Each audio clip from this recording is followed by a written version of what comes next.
አላህ ሱብሓነሁ ወተዓላ ከዚህ ከጭቃ ፈጠረው፣ ቀረጸው፣ የሰው ቅርጽ አድርጎ ሰራው። ከዛ በኋላ ነፍስን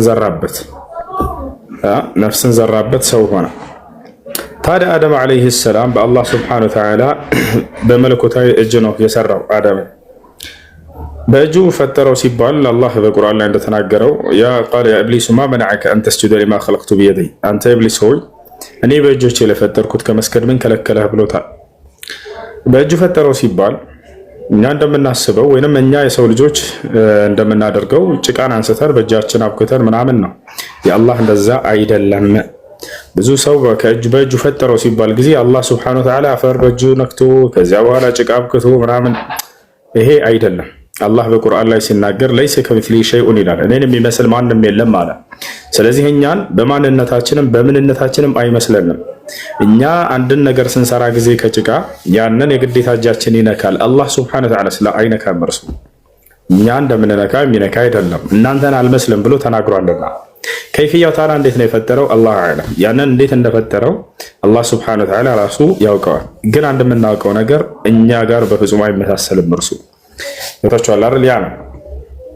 ያ መሆኑ ከታወቀ አደምን አላህ ሱብሓነሁ ወተዓላ በሶስት አይነት የአፈር ከለር ነው የፈጠረው ብለዋል ነብዩ ሰለላሁ ዐለይሂ ወሰለም።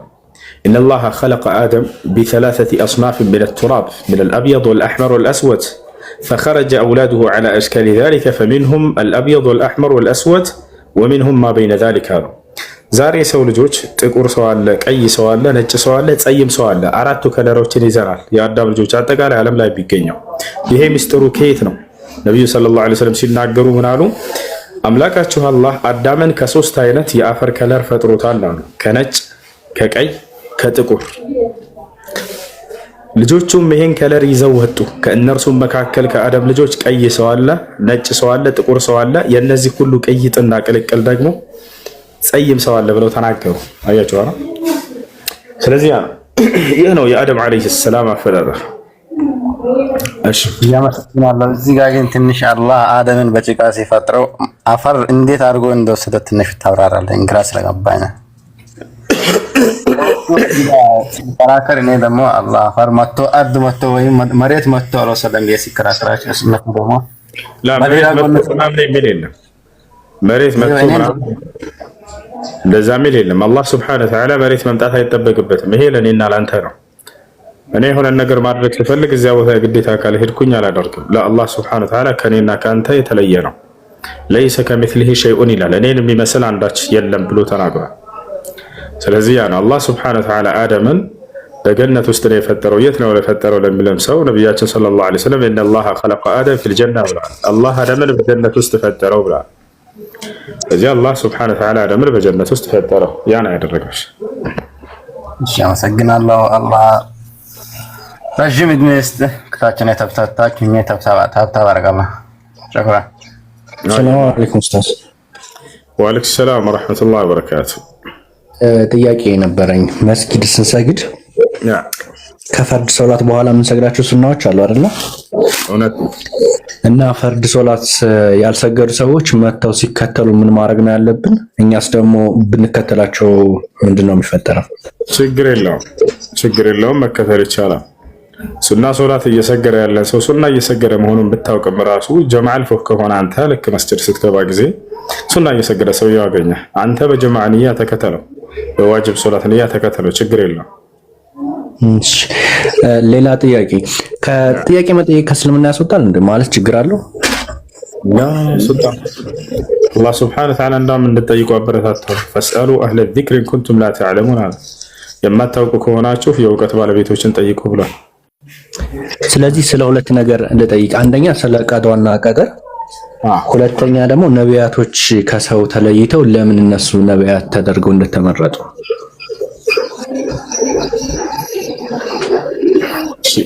አንድ ቤት አድርገው ስለ ቀዷና ስለ ቀደር ነው። ይህ ማለት የአላህ ሱብሓነሁ ወተዓላ ቅድመ እውቀት ማለት ነው። ቅድመ እውቀቱ ይቀድማል ከሁሉ በፊት። ብዙ ሰው የሚያስበው የተጻፈ ነገር ይላሉ። ከመጻፉ በፊት ያንን ነገር አላህ ሱብሓነሁ ወተዓላ ያውቃሉ።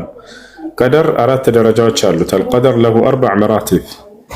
አልአወል አልዕልም፣ ثم الكتابة ثم المشيئة ثم الإيجاد، أي أن الله سبحانه وتعالى علم الأشياء قبل حدوثها ثم كتب ذلك في اللوح المحفوظ ثم شاء ثم أوجد. الله ነገራቶችን ከመሆናቸው በፊት ያውቃቸዋል። የመጀመሪያው እርሱ ነው። እዚህ ዓለም የሚሆነውን ሁሉ ቀድሞ ያውቀዋል ከመሆኑ በፊት ይዛቸዋል። يعلم ما كان وما سيكون وما يكون وما لم يكن لو كان كيف يكون. አላህ የሆኑ ነገራቶችን ያውቃቸዋል። ወደፊት የሚሆኑ ነገራቶችን ያውቃል። አሁን እየሆኑ ያሉ ነገራቶችን ያውቃል። ሊሆኑ የማይችሉ ነገራቶች እንዲሆኑ ቢፈቅድ ኖሮ በምን ሁኔታ እንደሚሆኑ ያውቃል። ያ ይባላል የአላህ ሱብሓነሁ ወተዓላ ቅድመ እውቀት። ታዲያ ጽፎታል ሲባል ጊዜ ቀጣዩ ደግሞ ያን ያወቀውን ለውሐል መሕፉዝ ጥብቁ ሰሌዳ ላይ ጽፎታል ነው። ጽፎታል ሲባል ጊዜ ወደፊት የሚሆነውን ሁሉ እዚህ ምድር ላይ እዚህ ዓለም ላይ ጽፎታል አላህ ሱብሓነሁ ወተዓላ። ያ የጻፈው ነገር ግን እኛ ወደንና ፈቅደን የምንሰራቸውን ነገራቶች እንጂ የጻፈው አስገድዶን እንድንሰራ የጻፈብን ነገር አንዳች ነገር የለም።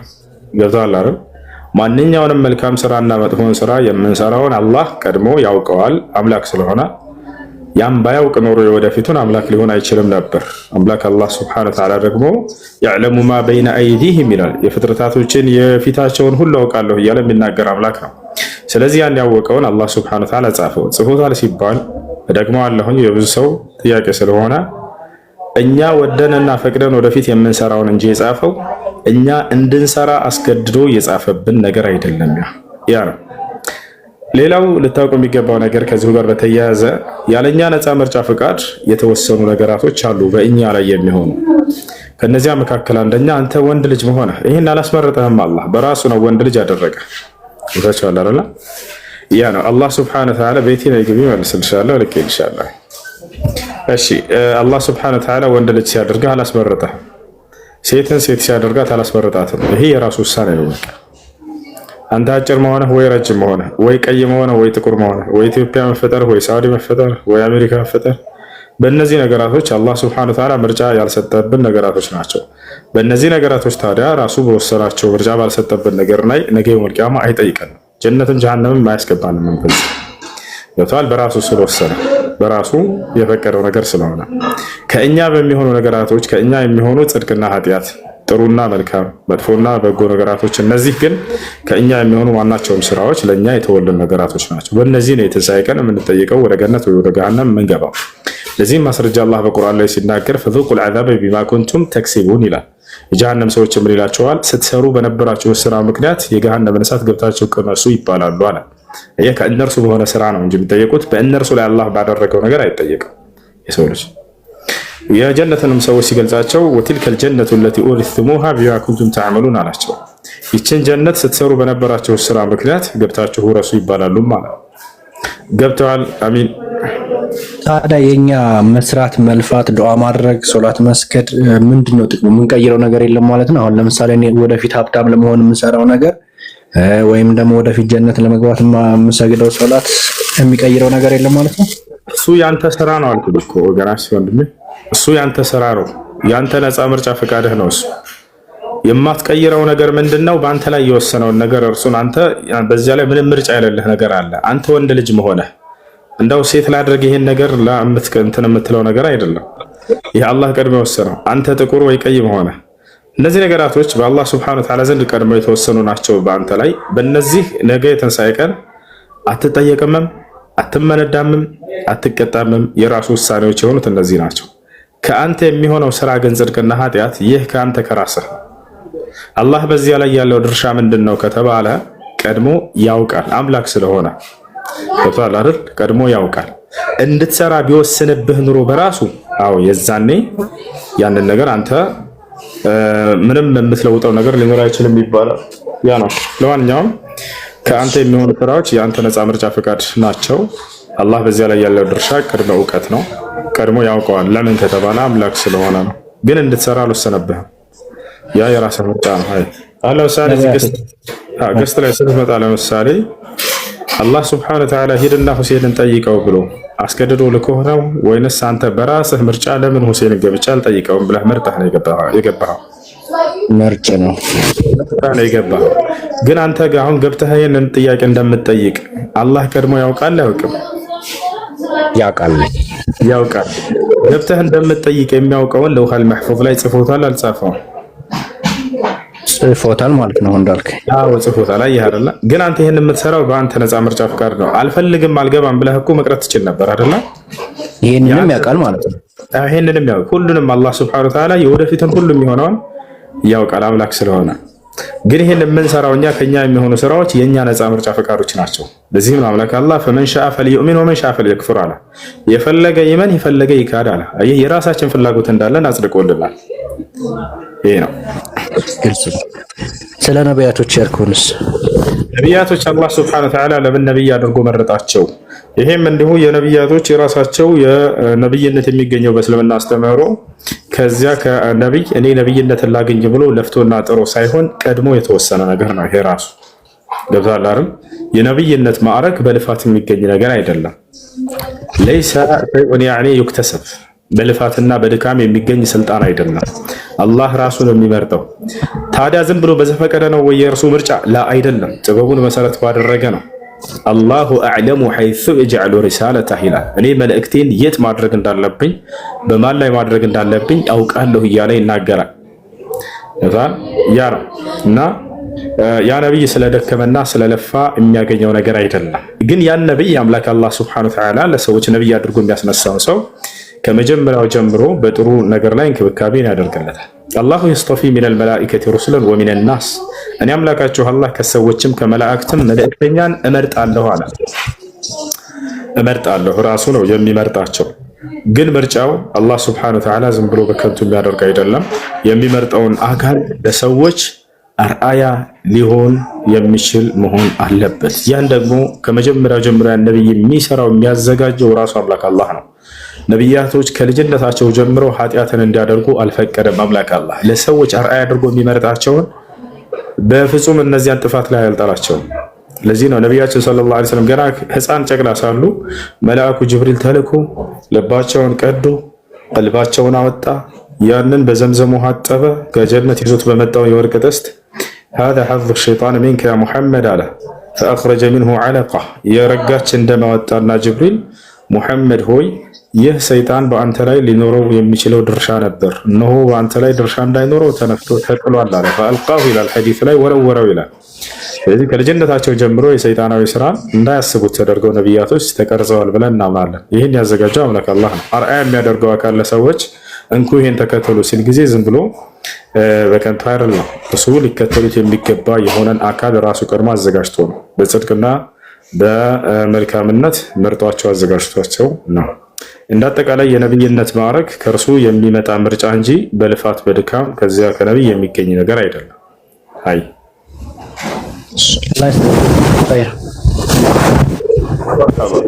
እሺ፣ አድመነች ካላችሁ በተረስከባቸው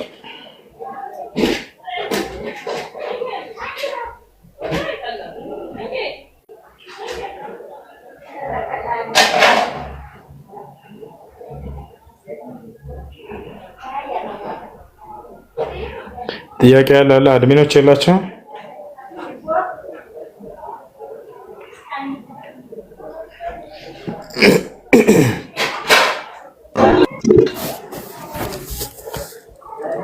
እሺ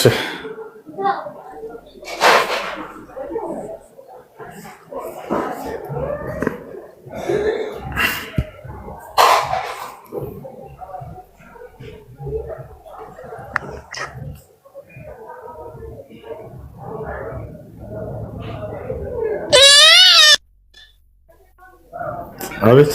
አሰላሙ አለይኩም ወራህመቱላሂ ወበረካቱ። ወአለይኩም ሰላም ወራህመቱላሂ ወበረካቱ። እሺ፣ አንድ ጥያቄ ነበረኝ ኡስታዝ። እሺ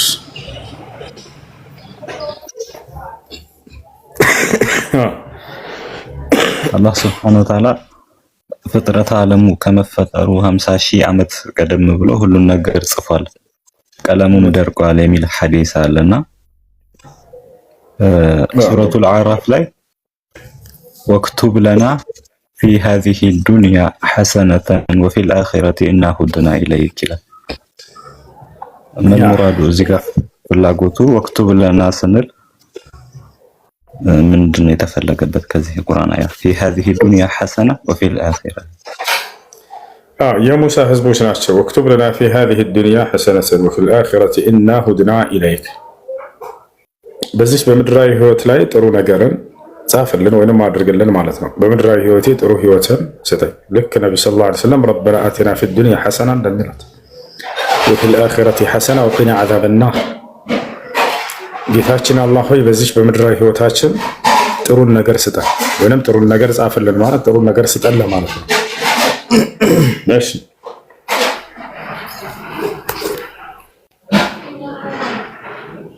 አይ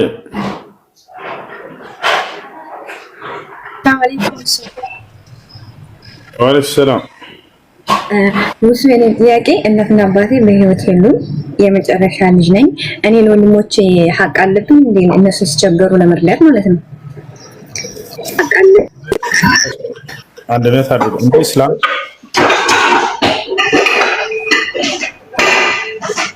እንደ ኢስላም ወንድ ልጅ እህቱን የማስተዳደር ግዴታ አለበት። ሴት ልጅ ወንድሟን የማስተዳደር ግዴታ የለባት። ለዚያም ነው የአንድ ሰው ድርሻ ለሁለት ሴት ይሁን የተባለው ውርስ ላይ ዝም ብሎ በከንቱ አይደለም። ወንድም እህቱን የማስተዳደር ግዴታ ስላለበት ነው ሁለት ድርሻ የሚወስደው። አንዱ የራሱ ነው፣ አንዱ ደግሞ እህቱን መንከባከቢያ ይሆን ዘንድ ነው የተሰጠው። ነገር ግን ሴት ልጅ ሁለት ድርሻ ትወስዳለች ወይ? አትወስድም። ስለዚህ ወንድሟን የማስተዳደርም ግዴታ የለባትም። እሷ ግን እንደው ከአላህ ዘንድ ምንዳ ለማግኘት ብላ ያንን ወንድሟን ብትረዳው ከአላህ ዘንድ አጅር ታገኛለች። አይ ተንባት ነገር ማለት ነው። ግዴታ አይደለም በእርሷ ላይ ወንድሟን መርዳት። እሺ ሽክራን።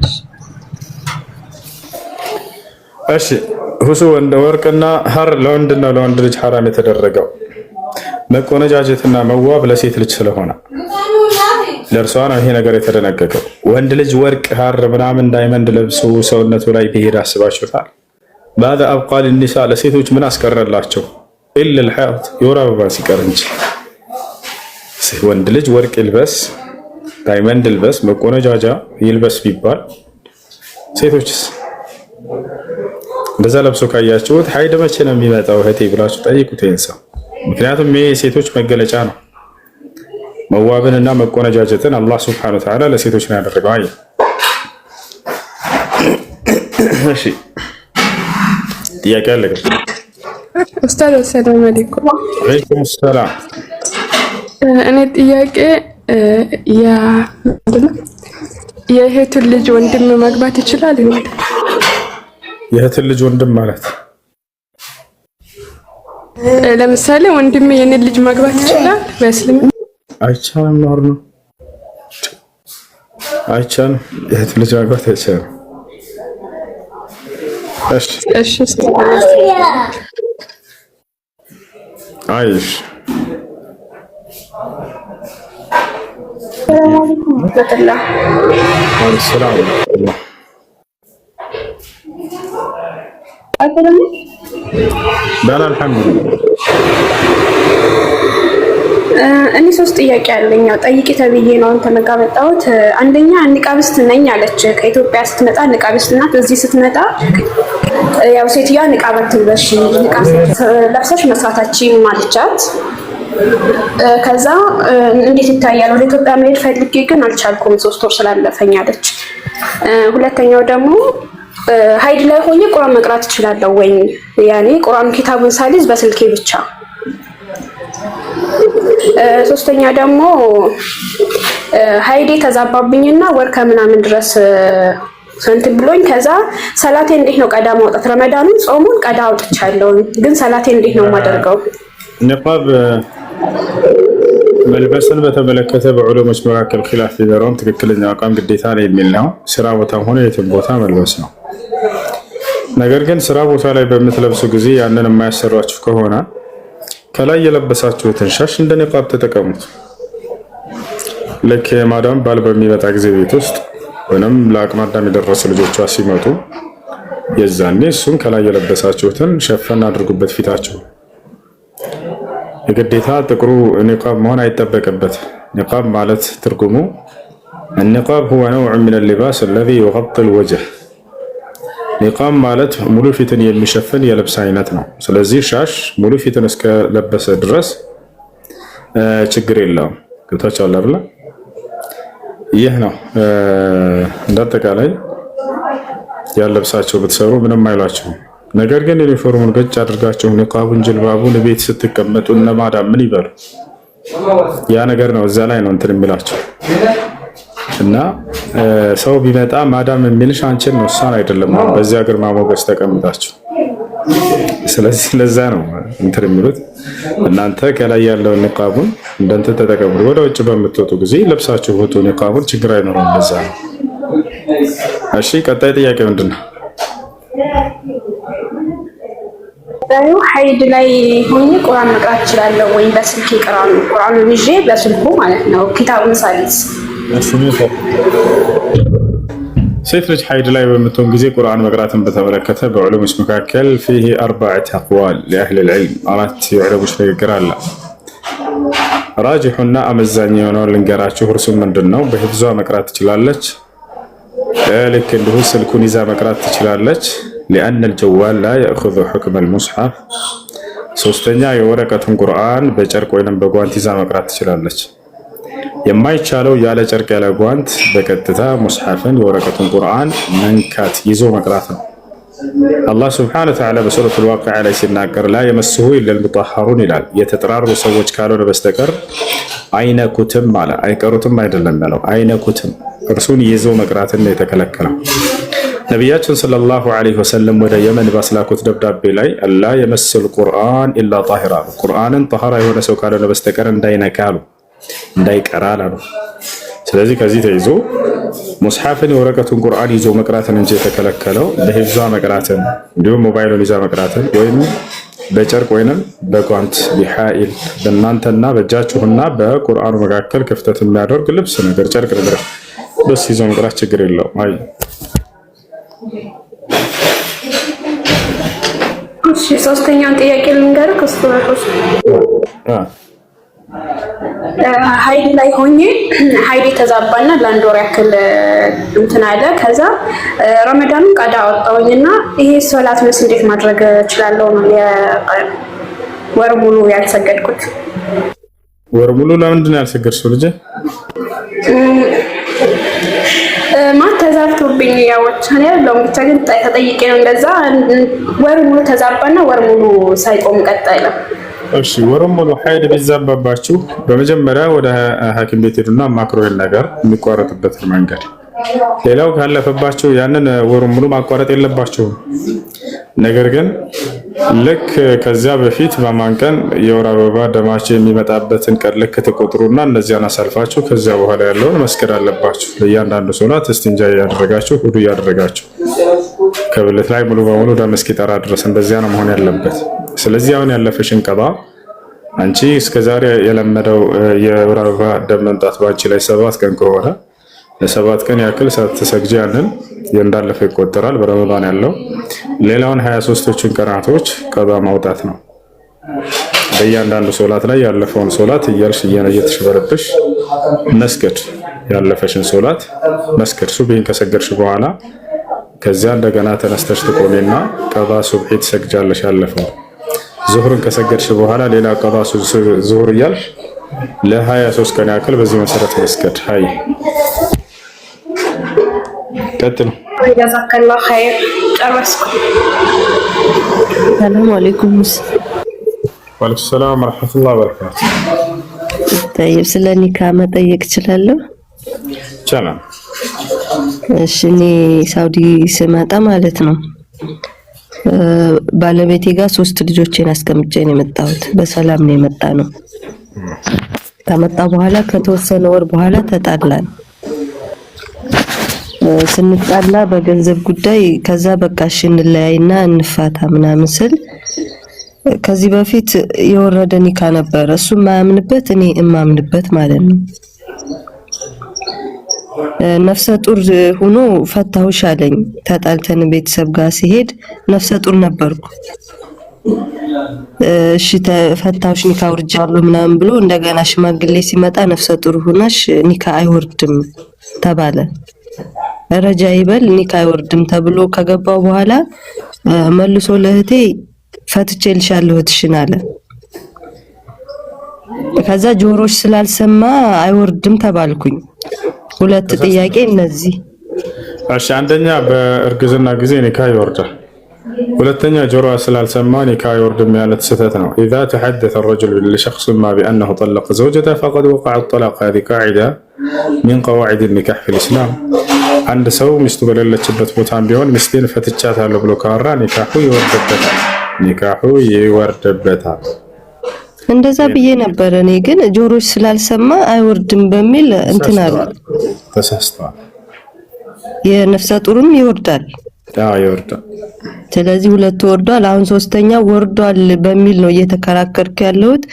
እሱ ቃልቻም ጠይቄያለሁ አልወረደም አለ። በሰላም እያለን ምን አለ ቤት ቀየረና እኔ ትቻቸው ከነበርኩበት ቤት ፈልጎ ወጥቶ ቀይሮ እዛ ቤት ልጆቹ ይሄዱ ምትይኝ ከሆነ ወላሂ ሚስቴ አይደለሽም ፈትቼሻለሁ አለኝ።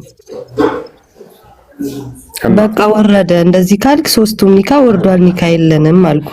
የቀልድም ይሁን የምር ፈትቼሻለሁ ካለ ወረደ አይደለ ነው? ፈትቼሻለሁ ያለውን ነገር ያንን አታድርግ ያለውን ነገር አንቺ አደረግሽው አውቀሽ ወይንስ አላደረግሽው? እዛ ቤት ይሄዱ ካልሽ ወላሂ ሚስቴ አይደለሽም ፈትቼሻለሁ አለ። ከዛ ይሄዳሉ አልኩት። ይሄዳሉ ወደ ይሄዳሉ አልኩት። ያንን ነገር አንቺ አደረግሽው የከለከለውን ነገር የከለከለው አይሄዱም ነው። እኔ ደግሞ ይሄዳሉ አልኩኝ። ይሄዳሉ ምትይ ከሆነ ኒካው ይወርዳል አለኝ። ምትይ ከሆነ በኒካ ያስፈራራኝ ነው እንደዛ ሲል። ለማንኛውም ኒካሁ ይወርዳል እንደሱ ከሆነ ባል ለሚስቱ ይሄን አታድርጊ ይሄን ካደረግሽ ፈትቼሻለሁ ካለ ያን ነገር አውቃ ሆን ብላ ያን ነገር ካደረገችው ኒካሁ ይወርዳል። ይሄዱ ምትይ ከሆነ ይወርዳሉ አለ። ይሄዳሉ አልሽ ያን ነገር አንቺ በተግባር አሳይተሽው ከሆነ እንደሄዱ አድርገሽ ከሆነ ኒካሁ ይወርዳል። በዛ ንዴት ደግሞ ፎቶዬን ፌስቡክ ላይ ምናምን እየለጣጠፈ በጣም ብዙ ስራ ሰራ። እኔን ከዚህ ከመዳም ጋር ለማጣላት ሁሉ የመዳሜን ስልክ ፎቶዬ ላይ እየለጠፈ ይለቃል። ለመዳሜ ሁሉ እየደወለ ይረብሻል። ለምን እንደዛ አለች? በቃ ባልና ሚስት አይደለንም ኒካው ወርዷል ስል በፍጹም ምንም ኒካ የለም ብሎ ይከራከረኛል። ከዛ አሁን ልጆቹ ምናምን ጥሎ በባህር መጥቷል። የለም ኢትዮጵያ ውስጥ ማለት ነው። እኔ አሁን መሄጃ ይደርሳልና ሲሄድ ፍርድ ቤት ይሄንን አስረድቼ በሌለበት ኒካው ይወርድልኛል ማለት ህጋዊ ፍች ለማድረግ በሌለበት ይወርዳል። ሸሪዓ ፍርድ ቤት ምንም ብትሰሪ ካፈልሻለሁ ይለኛል። ደግሞ ምንም አታከፊው ማመሰንት አንቺ ራስ ገንዘብ በሆነ ነገር ላይ ሲቀጥል ኒካሁ አልቋል። አንቺ እንዳልሽው ከሆነ ኒካሁ አልቋል። ስለዚህ ያስኬደኛል ሸሪዓ ፍርድ ቤት በሌለበት የኒካው የወረቀት አሁን እኔ በሱ ሀቅ አልተዳደርም የሱ ሚስት አይደለሁም ማለት ነው። እንዳልሽው ከሆነ እህት ለሶስተኛ ጊዜ ልድገመው ኒካሁ ወርዷል። ኒካህ የለም በመካከላችሁ። እሺ ስለዚህ እሱ ሀቅ የለብኝም ካሁን በኋላ ማለት የወረቀቱ ብቻ ነው የቀረኝ። የለብሽም እህት የለብሽም። ኒካሁ ወርዷል። አንቺ የምትሰሩ ገንዘብ ላይ ምንም ሀቅ የለውም። ሰውየው ባይወርድም ራሱ የራሷ በሆነ ገንዘብ በሴቶች ላይ እንትን የለባት ገንዘብ የለውም። እሺ አመሰግናለሁ። ተጣላችሁ አይደለ? እዚህ ዓለም ላይ ባልና ሚስትም ሊሆን ይችላል፣ ጓደኛም ሊሆን ይችላል። خلاص ፋይል ዝጉ ከዚያ ከሰው ጋር ከዛ እንደገና የሷን ህይወት ለማበላሸት ፎቶዋን መለጠፍ ምን ማለት ለምን አስፈለገ? ቢያንስ አብራችሁ ኑሯል። ጭራሽ ልጅ ወልዳለት በጣም አስቀያሚ የወረደ ነገር ማለት እዚህ ዓለም ላይ ይሄ ነው። አላህ ዘንድ ምን አይነት አስቀያሚ ሰው ትልቁ ምን ነው ታውቃላችሁ? أبغض الرجال عند الله من ينشر ما جرى بين زوجته كما قال النبي صلى الله عليه وسلم كالله ዘንድ በጣም አስቀያሚ ሰው ማለት የተንሳኤ ቀን ከሚስቱ ጋር ያደረገውን ሂዶ በገሃድ ያወጣባት ሰው ብሎ ነብዩ ሰለላሁ ዐለይሂ ወሰለም ተናግረዋል። በጣም አስቀያሚ ሰው አምናህ ካንተ ጋር ሁሉን ነገር አደረገች መልሰህ እንደገና ያንን በአደባባይ ታሰጣለህ። በጣም አላህ ዘንድ የረከሰ ሰው ማለት ይሄ ነው ብለዋል ነብዩ ሰለላሁ ዐለይሂ ወሰለም። አይደረግም፣ ነውር ነው። ቢያንስ ደስ የሚል ጊዜ ጥሩ ጊዜ አሳልፋቸዋል። ያን ነገር አንተ በዚህ በክፉ ነገር አትለውጠው። በጣም አስቀያሚ ነገር ነው ከአላህ ዘንድ። እንዳውም ከቻልክ ከዚያ በኋላ እንደ እህትህ ያት ኒካ ወረደ አይደለ? በቃ እህትህ ነች። ልጆችህን ወልዳልሃለች። ልጆችህን የመንከባከብ ግዴታ አለብህ። ጭራሽ የምትሰራውን ገንዘብ ታመጫለሽ። አንድ ብር እንዳሰጭው፣ ይቅርታ አንድ ብር በጣም በዛ፣ 5 ሳንቲም እንዳሰጭው። ጥያቄ ያለ ገጥም። ሰላም አለይኩም ወራህመቱላሂ ወአለይኩም ሰላም ወራህመቱላሂ ወበረካቱ። ሁሱ የኔ ጥያቄ ያጎቴ ልጆች ነበሩና ክርስቲያን ናቸው። አሁን ግን ሰልመዋልና ያሰለምኳቸው ሻሃዳ ያስያዝኳቸው እኔ ነኝ። ግን ለቤተሰቦቻችን አትናገሪ፣ ስልክ ሲደውሉ ምናምን ሰልመዋል ምናምን አትበይ ያሉኝና አሁን አባታቸው ሲደውል ምናምን ስልክ አላነሳም። ሰልመዋል ምናምንም አላልኩም ማለት ነው። እኔ ሰልመው አልሰለሙም ብዬ በመዋሸቴ ባለመናገሬ ምናምን የሚያስቀጣኝ ነገር አለ? ግን እስካሁን አልሰለሙም ምናምን ብዬም አላውቅም። ስልክም አላነሳም። አጎቴ ሲደውል ስልክ አንሽላቸው፣ አውራቸው፣ ችግር የለውም። ዘመድ እስከሆኑ ድረስ ዝምድናን አትቁረጡ። ግን ሰልመዋል ምናምን ብለሽ የእነሱን ጉዳይ ትንገሪባቸው። ከተነገረ ነገር ችግር ቢፈጥርባቸው ከሆነ ትንገሪባቸው።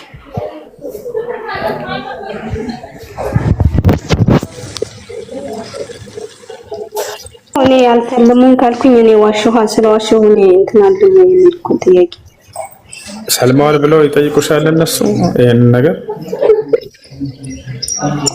አዎ እነሱ እዛ ሲደውሉ አሁን ለምሳሌ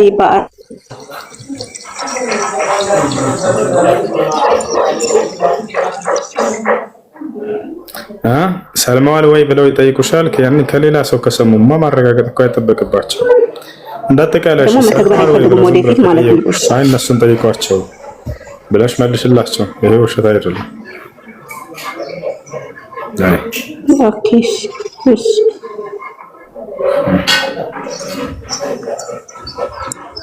ሰላም አለይኩም። እሱ ወአለይኩም ሰላም። ጥያቄ ነበር። እንዳጨምር ከባሌ ጋር ከተጋባን አመት ከ2 ወር ምናምን ሆኖናልና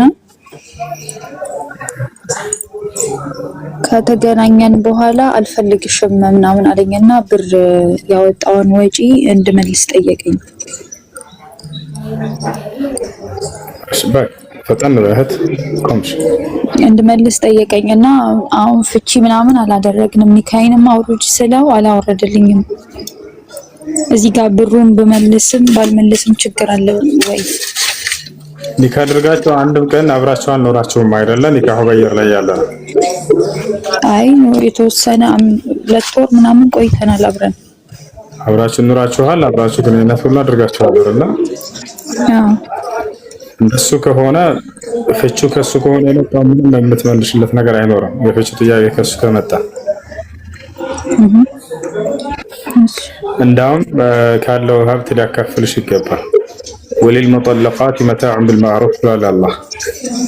ለተፈቱ ሴቶች ካለው ንብረት ሰውየው በታወቀው መንገድ ሊያካፍላት ይገባል፣ ሊሰጣት ይገባል ብሎ ተናግሯል።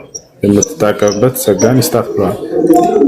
ሐቀን ዐለል ሙተቂን አላህን በሚፈሩ ሰዎች ላይ ይህ ግዴታ ሲሆን ይላል። አላህን ፈራም አልፈራም ያመጣል፣ ትቀበሉታላችሁ። ይሄ ነው። እሺ በአንቺ ላይ ምንም ችግር ሳያገኝብሽ ፍችን ካደረገ ሰውየው ማለት ነው።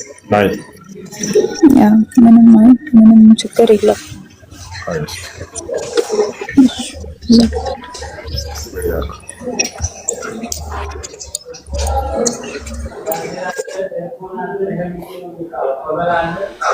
ሰላም አለይኩም። ሰላም ወራህመቱላህ። ደህና ነህ? አልሐምዱሊላህ። እሺ ጥያቄ ነበረኝ።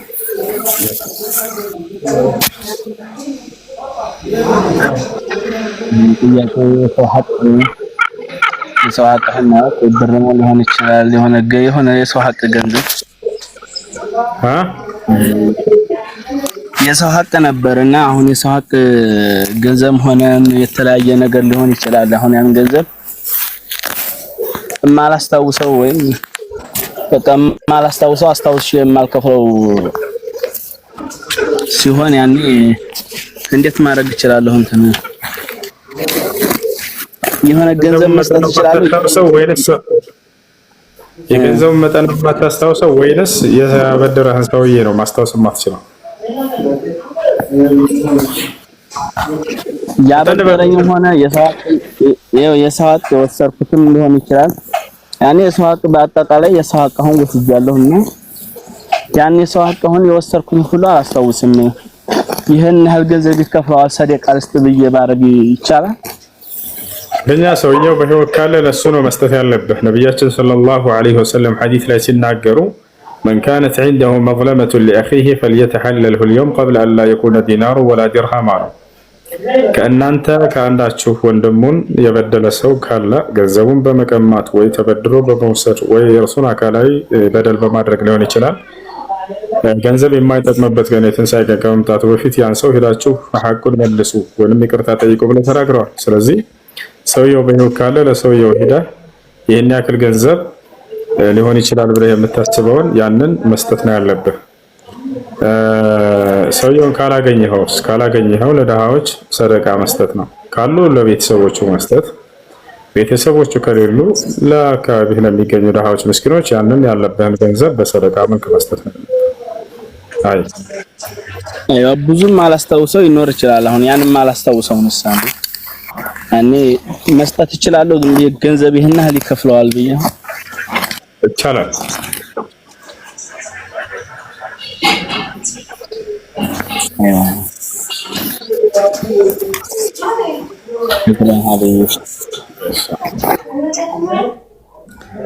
እሺ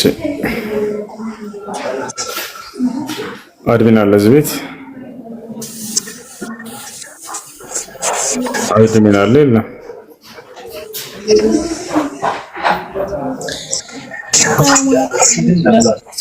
ወአለይኩም ሰላም።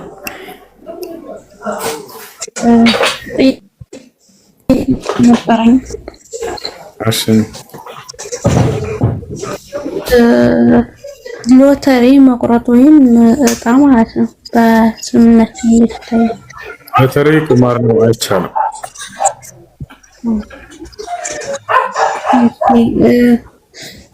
ሶላተል ዒድ ማለት ነው ተሰግዶ ከደረስን በኋላ ሁለት ረካ ሰግደን ወይስ ዒድን መስገድ እንችላለን? ካለፋችሁም በኋላ ቢሆን ልትሰግዱ ችግር የለም፣ ይችላል። በግል መስገድ ይችላል፣ ችግር የለም።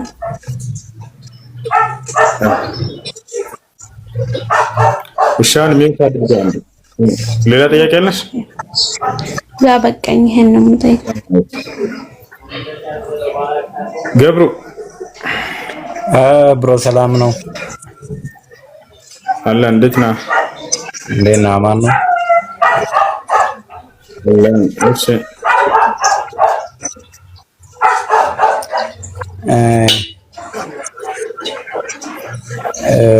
ጂሃድ ማለት ምን ማለት ነው? ጂሃድ ማለት ትግል ማለት ነው። ሊታገልህ የመጣን አካል ከራስህ እየተከላከል የምትታገለው ትግል ጂሃድ ይባላል። ነው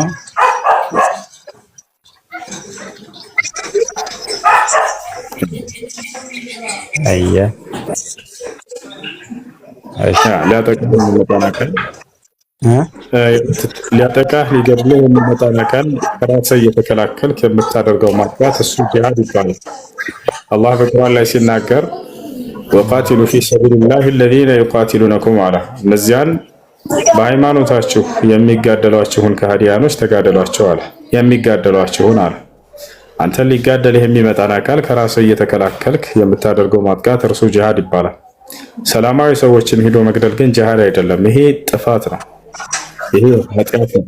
ሰላማዊ የሆኑ የሌላ እምነት ተከታዮችን ጫፋቸውን መንካት አይቻልም። ነገር ግን ተጋዳይ ከሆኑ እንጋደላለን ብለው መተው የሚዋጉት ሆኖ እነሱን ነው ከራስህ መከላከል ግዴታ ስለሌለበት አላህ በቁርአን ላይ من أجل ذلك كتبنا على بني إسرائيل أنه من قتل نفسا بغير نفس أو فساد في الأرض فكأنما قتل الناس جميعا የአንድን ሰው ነፍስ ያጠፋ የዓለምን ሰው ነፍስ እንዳጠፋ ነው። የአንድን ሰው ነፍስ ያዳነ የዓለምን ሰው ነፍስ እንዳዳነ ነው ከኔ ዘንድ ይላል። ሰው ነው ያለው። በደንብ አስተውል። ሰው አማኝ ከሃዲ አላለም። ሰው በመሆኑ አንድን ሰው ጫፉን መንካት አይቻልም። ማክበር አለብን። ያን ሰው መግደል አይቻልም። ግን ተጋዳይ ከሆነ ሰላምን አልፈልግም እኔ እጋደላለሁ ካለ የዛኔ የዚህ አይነቶችን ከሃዲ ነው የምንጋደለው። ታዲያ አማኞችን የሚጋደል ከሆነ ለምሳሌ አማኝ ነው ሰላማዊ የሆነ ሰዎችን እጋደላለሁኝ አለ። ይህን ሰው አማኝም ቢሆን ራሱ እንጋደላለን ለመጋደል የተነሳ እስከሆነ ድረስ ገብቷል። አላህ በቁርአን ላይ ሲናገር ወኢን ጣኢፈታን ሚነል ሙእሚኒን እክተተሉ ፈአስሊሑ በይነሁማ ወኢን በገት ኢሕዳሁማ ዐለል ኡኽራ ፈቃቲሉ አለቲ ተብጊ ሐታ ተፊአ ኢላ አምሪላህ ፈኢን ፋአት ፈአስሊሑ በይነሁማ ቢልዐድሊ ወአቅሲጡ ኢነላሃ ዩሒቡል ሙቅሲጢን አለ። ምን አለ አላህ ሱብሓነሁ ወተዓላ ከምእመናን የሆኑ ሁለት ጭፍሮች ቢጣሉ በእነርሱ መካከል አስታርቁ አለ። አላህ ማስታረቅን ሰላምን ይወዳልና። ነገር ግን አንደኛዋ ልታረቅም ብላ በሌላኛዋ ላይ ወሰን ብታልፍ ያችን ወሰን አላፊዋን ተጋዳዩን እናንተ ተጋደሏት አለ። አማኝም ቢሆን አየህ አይደል? ስለዚህ ጂሃድ ብሎ ማለት ሰላምን አንፈልግም ብለው ረብሻን ለሚፈልጉ ሰዎች ስርዓት ማስያዣ የተሰጠ የሆነ ስርዓት መንገድ ነው። አማኝም ቢሆን ከሃዲም ቢሆን መጋደልን የሚፈልግ ከሆነ ስርዓቱን ይይዝ ዘንድ የምናስኬድበት መንገድ ጂሃድ ይባላል። እርሱ እሺ ደግሜ መጠየቅ ማለት እኔ ምዕራፍና ቁጥር አልያዝኩም፣ ግን ካፊሮችንና አይሁዶችን እስከምትበልጧቸው ድረስ ጓደኛ ሆኗቸው ከዛ በኋላ ከበለጧቸው ደግሞ ጂሃድ አዛችሁ አጥፏቸው ምናምን የሚለው እኔ ምዕራፍና ቁጥር አልያዝኩም፣ ግን ይሄ ነገር ትክክል ነው በእናንተ ወገን እስኪ ችግር የለውም። ምዕራፍና ቁጥሩን ባትይዝም ያለውን ነገር እነግርሃለሁ። እስከሚበልጧችሁ ድረስ ምናምን የሚል የለም። ያው ያለው ነገር ምን መሰለህ ሱረቱ ተውባ ላይ ያለውን ይመስለኛል ለማለት የፈለግከው ቃቲሉ الذين لا يؤمنون بالله ولا باليوم الآخر ولا يحرمون ما حرم الله ورسوله ولا يدينون دين الحق من الذين أوتوا الكتاب حتى يعطوا الجزية عن يد وهم صاغرون على እዚህ ደግሞ ምንድነው እያለ ያለው እነዚያን በአላህና በመልእክተኛው የማያምኑትን እንዲሁም ደግሞ አላህና መልእክተኛው እርም ያደረጉትን ነገር እርም የማያደርግ የሆነ ከሃዲን ሰው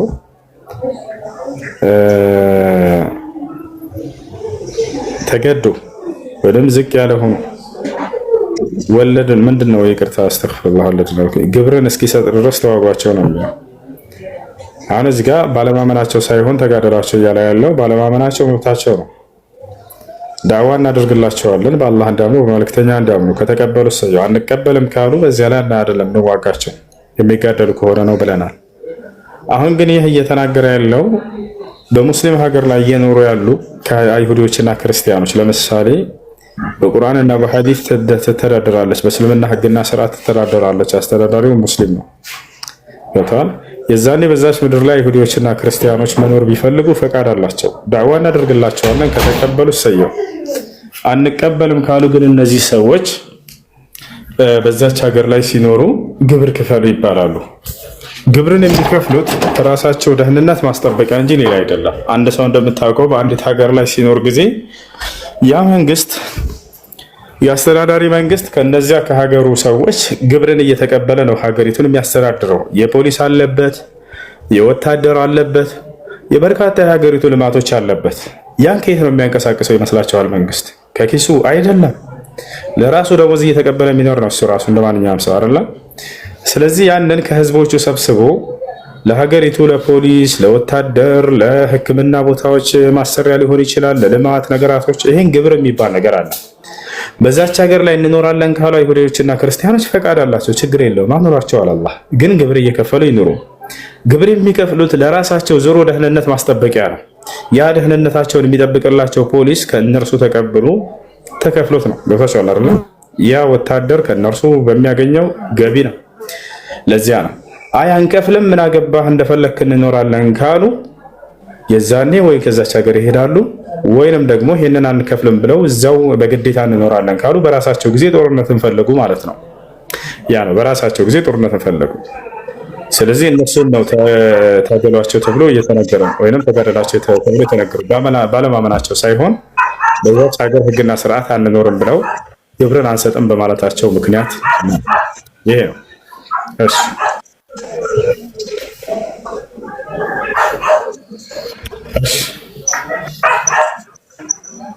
ሌላ ጥያቄ ነው? አይ ወንድማችን፣ እሺ እናመሰግናለን።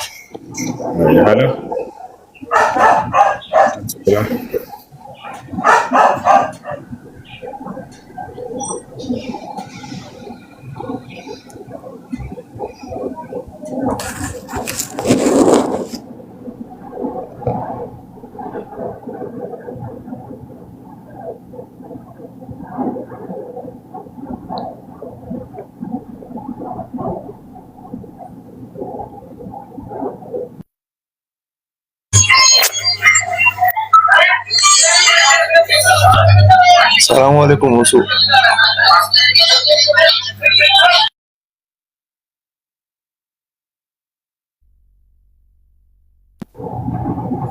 እሺ ጥያቄያችሁ ምንድን ነው? ሰላም አለይኩም ወራህመቱላሂ ወበረካቱ። ናም ሰላም ነው እሱ? አልሐምዱሊላህ። አላህ ይጠብቅህ ያ ረብ። ጥያቄ ነበረኝ። እሺ ከእናት ያኔ የእናት ባል ልጆች ማለት ነው ለኔ አጅነቢዮች ናቸው አይደል? ያንቺ ምንሽ ናቸው? የእናትሽ ባል? የእናቴ ባል ልጆች ናቸው። ያኔ በእናትም በአባትም አንገናኝም። በጣም እቸገራለሁና ማስተዋወቅ ምናምን ብለው ከዛ ልክ እናቴን እያወራሁ እያለ እነሱ ሊያዩ ይመጣሉ። እኔ ደግሞ አጅነቢ ናቸው ናቸው እነዛ። እኔ ደግሞ እደበቃለሁ። እነሱ ልክ እንደ ባዳ ለምን ታይናለሽ ምናምን እያሉ በጣም እንቸገራለን እኔና እህቴ ማለት ነው። አስፈጃቸው። የእህትሽ ችግር የለውም። ሴት ሴትን ብታያት ችግር የለውም። ሴት ሴትን ብታያት ችግር የለውም። አይደለም እህቴም ያኔ ለወንዶቹ ማለት ነው። ሴቶቹ ማዲ እንደዚህ ስልክ በምናወራ ሰዓት ለምን አንቺ እነዚህ አጅነቢ ናቸው። ምክንያቱም በእናትም ወይ በአባትም ወይ በእናት በአባት በሁለቱም አትገናኙ። ስለዚህ ምንም ዝምድና የላቸውም። አንቺን ራሱ ያገቡ ችግር የለም። እሺ ጀዛከላህ ኸይር። አላህ ይጠብቅህ።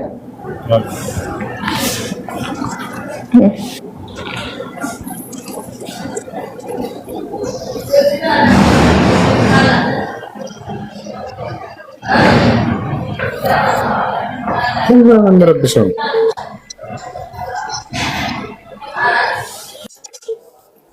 የት ነህ? እሱ ሰላም አለይኩም ቤተኛ አላት እና ሰይዳለም ጋር እንሄዳለን። እሺ ጥያቄሽ ምንድን ነው? እሱ ሰላም አለይኩም። ወአለይኩም ሰላም። እሱ ሙስሊም ያልሆኑ ሰዎች ካፍር ብሎ መጥራት ይቻላል እንዴ? ካፊር ናቸው። ካፊር እያልሽ በየቦታው መጥራቱ አስፈላጊ አይደለም። ነብዩ ሰለላሁ ዐለይሂ ወሰለም እንደዛ ያደርጉም ነበር። ካፊር መሆናቸው ግልጽ ነው። ሙስሊም ያልሆነ ሰው ግን በስማቸው ጥሪያቸው። ነብያችን ሰለላሁ ዐለይሂ ወሰለም በስማቸው ነበር የሚጠሯቸው። ከዚያ ዳዕዋ ማድረግ ካለብሽ አድርጊላቸው ከቻልሽ። እሱ ጀዛከላ። ሁለተኛ ጥያቄ ወዶ ስናደርግ እኛ ሴቶች ለምሳሌ አሁን ፀጉራችን ተፈቶ ከሆነ ወደ ኋላ እጃችን ስናብስ ወደ ኋላ አድርገን ወደፊት መመለስ ግዴታ ነው ለሴቶች? ላ ችግር የለውም። ወደ ኋላ እንደ ካደረጋቸው ይበቃል። በላጩ ግን ወደ ፈአድበረ ቢሂማ ወአቅበል ነው የሚለው ሐዲሱ። ወደ ኋላ ማደረጉ ወደፊት ማደረጉ ነብዩ ሰለላሁ ዐለይሂ ወሰለም ተብሎ ነው የተገለጸው። አይ ከተቻለ ሁለቱም፣ ካልተቻለ ግን ወደ ኋላ ብቻ ካደረጋቸው ይበቃል። እሺ አይዞህ ጀዛከላሁ ኸይር። እሺ የኔ ጥያቄ መበደርም ማበደርም አልወድም እና ሰው ችግር ሰው ሲቸገር እያየሁ እላለሁ። አላህ ተበረከኝ። ተበርቼ ሰላም ወህነት የገጉ ይላል ቃሉ ሲናገር። እሺ ብድር ማበደር በጣም ትልቅ አጅር አለው ከአላህ ዘንድ። ነገር ግን የምታበድሩት ሰዎች የሚመልሱላችሁ ከሆነ ነው።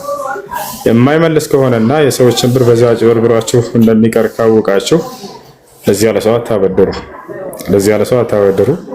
ከቻላችሁ ከአላህ ዘንድ አጅር ለማግኘት ብላችሁ መርዳት ትችላላችሁ። እንደማይመልስ ካወቃችሁ ግን የሚያጭበረብራችሁን ሰው አታበድሩ። ያ ነው። ግን የሚመልስ ከሆነ ለማበደሩ ትልቅ አጅር አለው። የሚመልስ ከሆነ ያ ሰውዬ ከታወቀ አግዙት፣ ተቸግሮ ከሆነ የኔ ያስላለሽ እሱ ድጋሜ ጥያቄ ልጠይቅ። ጠይቂ። ሶላት ላይ ማለት ነው ስልካችንን ይዘን ያኔ ላለመርሳት እንደዚህ ብዙ ላለመርሳት ስልካችንን ይዘን ብንቀራ ያኔ እንደዛ ይቻላል? ቁርአን ሐፊዝ ያልሆነ ሰው የሌሊት ሶላትን በሚሰግድ ጊዜ በተለይ ረጅም ቁርአን ለመቅራት ሲል ስልኩን ይዞ ያየ ቢቀራ ችግር የለውም። ሱና ሶላቶች ከሆነ ግን አጫጭር ሶላት ትቀራላችሁ፣ በቂ ነው። አይ ሶላት ብቻ ነው። አሽወያኩ ሰላም አለይኩም ሁዙ። አለይኩም ሰላም ወራህመቱላህ። ሰላም ነው አልሐምዱሊላህ። እኔ ጥያቄ ወንድሜ አግብቶ ነበርና ባገባ በ4 ወሩ ምናምን ውጭ ሀገር ሄዳለሁ ብላ ሄደች። ከዛ ከሄደ በኋላ ሰሪዋ ጋር በጣም ተስማሙን። በቃ በጣም ይረብሻል ነበር፣ ያስፈራራታል፣ እገልሻለሁ ምናምን እያለ ያንን ስትነግረው ደግሞ ለወንድሜ ነይ ቶሎ ተመለሽ እኔ ባለኝ አስተዳድርሻለሁ ምናምን እያለ በጣም ብዙ ጊዜ አላት። እኔ ራሱ ሲላት ሰማው ነበርና እሷ ደግሞ አየርኩበትን ቢያንስ እንኳን መሸፈን አለብኝ እቺየው እሰራለሁ ትንሽ ምናምን ትለዋለች። እንደዛ እያሉ 1 ወር ያክል እየተጨቃጨቁ ከረሙ። ከዛ መጨረሻ ላይ በጣም ተናዶ ወንድሜ እኔ የለውም ነበር አጠገቡ ሲያወራት ፈትቼሻለሁ 3 ጊዜ ብሎ አላትና እንደዛ ብዬ አልኳት ብሎ ለኔ ነገረኝ። እኔ ግን አልሰማውም ሲላት ከዛውን ደግሞ እሷ ያው ተደናግጣ ነው መሰለኝ በኋላ ላይ ያው ሰውየውም እንደዛው መረበሹን አላቆምላት ሲል አሁን አገር ገባለሁኝ አለች። እና ኒካቸው እንዴት ነው? እንደገና ነው ማሰር ያለባቸው ወይንስ ኒካው ወርዷል? ምንድነው የሚያደርጉት? እተሻለው ማሰር ባልኝ አለኝ። ፈትቼሻለሁ ስንት የኔ ፈታት ስለው 3 ጊዜ ፈትቼሻለሁ ብያታለሁ ያናዳኝ ነው አለኝ። ፈትቼሻለሁ ካለ ኒካሁ ይወርዳል። ፈትቼሻለሁ ካለ ኒካሁ ይወርዳል። ንዴት የሚለውን ንዴቱ ራሱን ከመቆጣጠር ውጭ ያስወጣው ከባድ ንዴት ከሆነ ኒካሁ ይወርዳል በዛን። ነገር ግን ራሱን ከመቆጣጠር ያላስወጣው ቀላል ንዴት ከሆነች ራሱን በደንብ የሚያውቅበት ንዴት ከሆነ ኒካሁ ይወርዳል በዛን።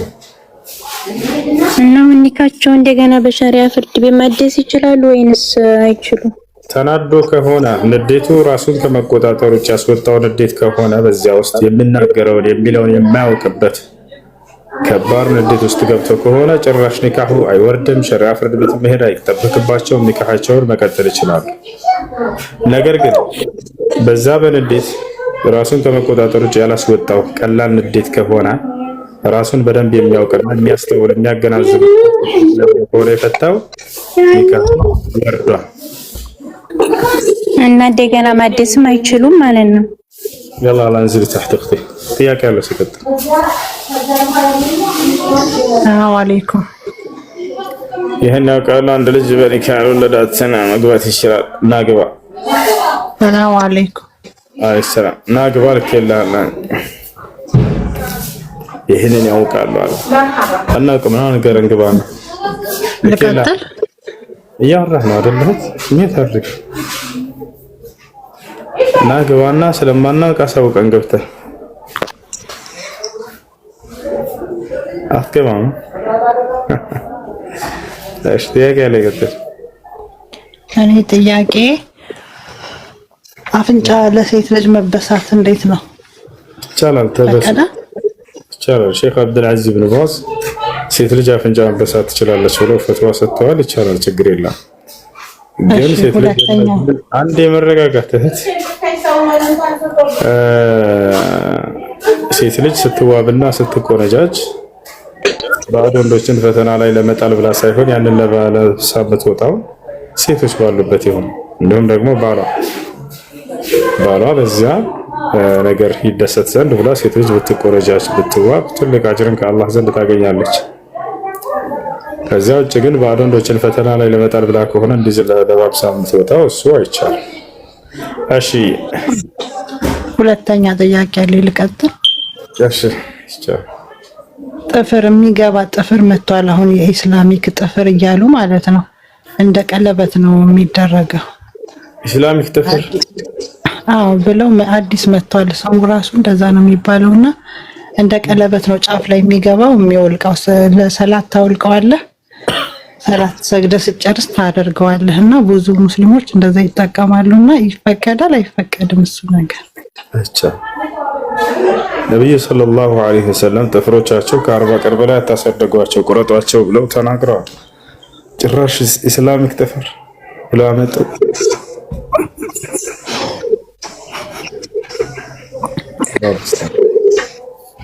እንደዛ ነው የሚባለው ስሙና እሱን ለመጠየቅ። አሜን ነው። ዘመናቸው ይባረክ፣ አላህ ሂዳያ ይስጣቸው። ለማንኛውም አሜን ነገር የለም። እሺ ማምሪማ ወአለይኩም ሰላም።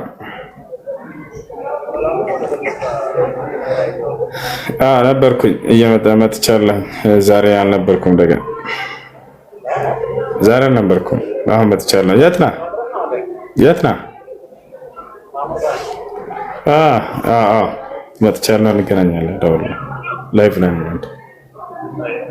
እሺ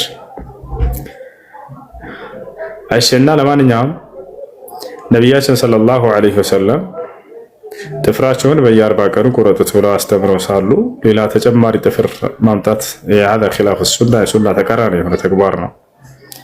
በዚያ ላይ ኢስላሚክ ብለው መሰየማቸው ወንጀል ነው። እስላማዊ ነው ሲሉ ጊዜ ይህ ነገር ከአላህና ከመልእክተኛው ተደንግጓል እያሉ ነው። አላህና መልእክተኛው ያላሉት ያለ ሰው ቅጣቱ ከባድ ነው። ነቢያችን ሰለላሁ ዐለይሂ ወሰለም ኢነ ልከዚበ ዐለየ ለይሰ ከከዚብ ዐላ ገይሪ ፈመን ከዘበ ዐለየ ሙተዐሚደን ፈልየተበወእ መቅዐደሁ ሚነ ናር አሉ።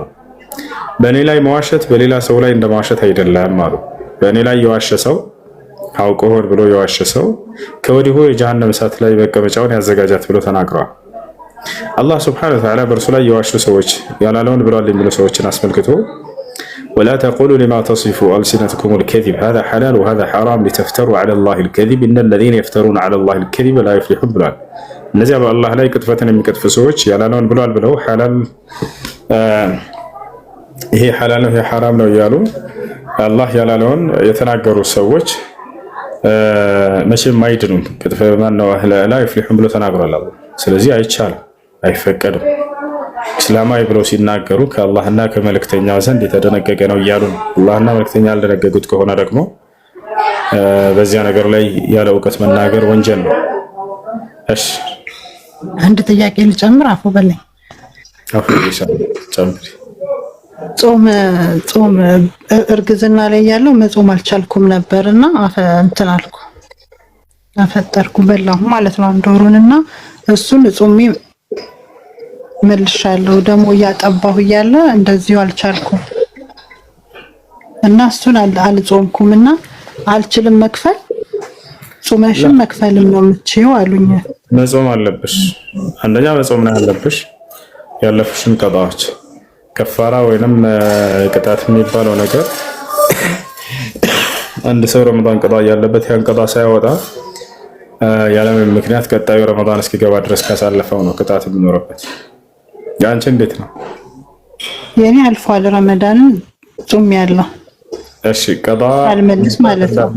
ቀጣ ማውጣት እንዳለብሽ እያወቅሽ ጊዜ አግኝተሽ በመሳለፍ ምክንያት ነው አይደል ቀጣዩ ረመዳን እስኪገባ ድረስ ያሳለፍሽው? ወይንስ ጊዜ ይሄንኛውን እየመለስኩኝ ነበረ እና ጊዜ አላገኘሽም? እንደሱ ከሆነ ቀጣ ብቻ ነው ያለብሽ፣ ከፋራ ይብላብሽ። ናይ እሺ፣ ቴንክ ዩ ዳዳ ሰላም አለይኩም። ሰላም አለይኩም። ወአለይኩም ሰላም።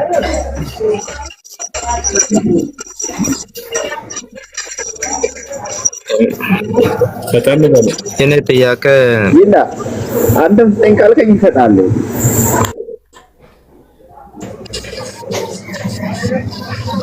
ለያጁጅ እና ማጁጅ እንድታስረዳኝ ፈልጌ ነበር። ቤት አድርጉ። ስለ ያጁጅና ማጁጅ ያጁጅና ማጁጅ ከማን ዘር ናቸው? ምንስ ናቸው? ወዴትስ ናቸው? ምንስ ይሰራሉ በምድር ላይ? መቼስ ይመጣሉ የሚለውን አንዴ ልንገራችሁ።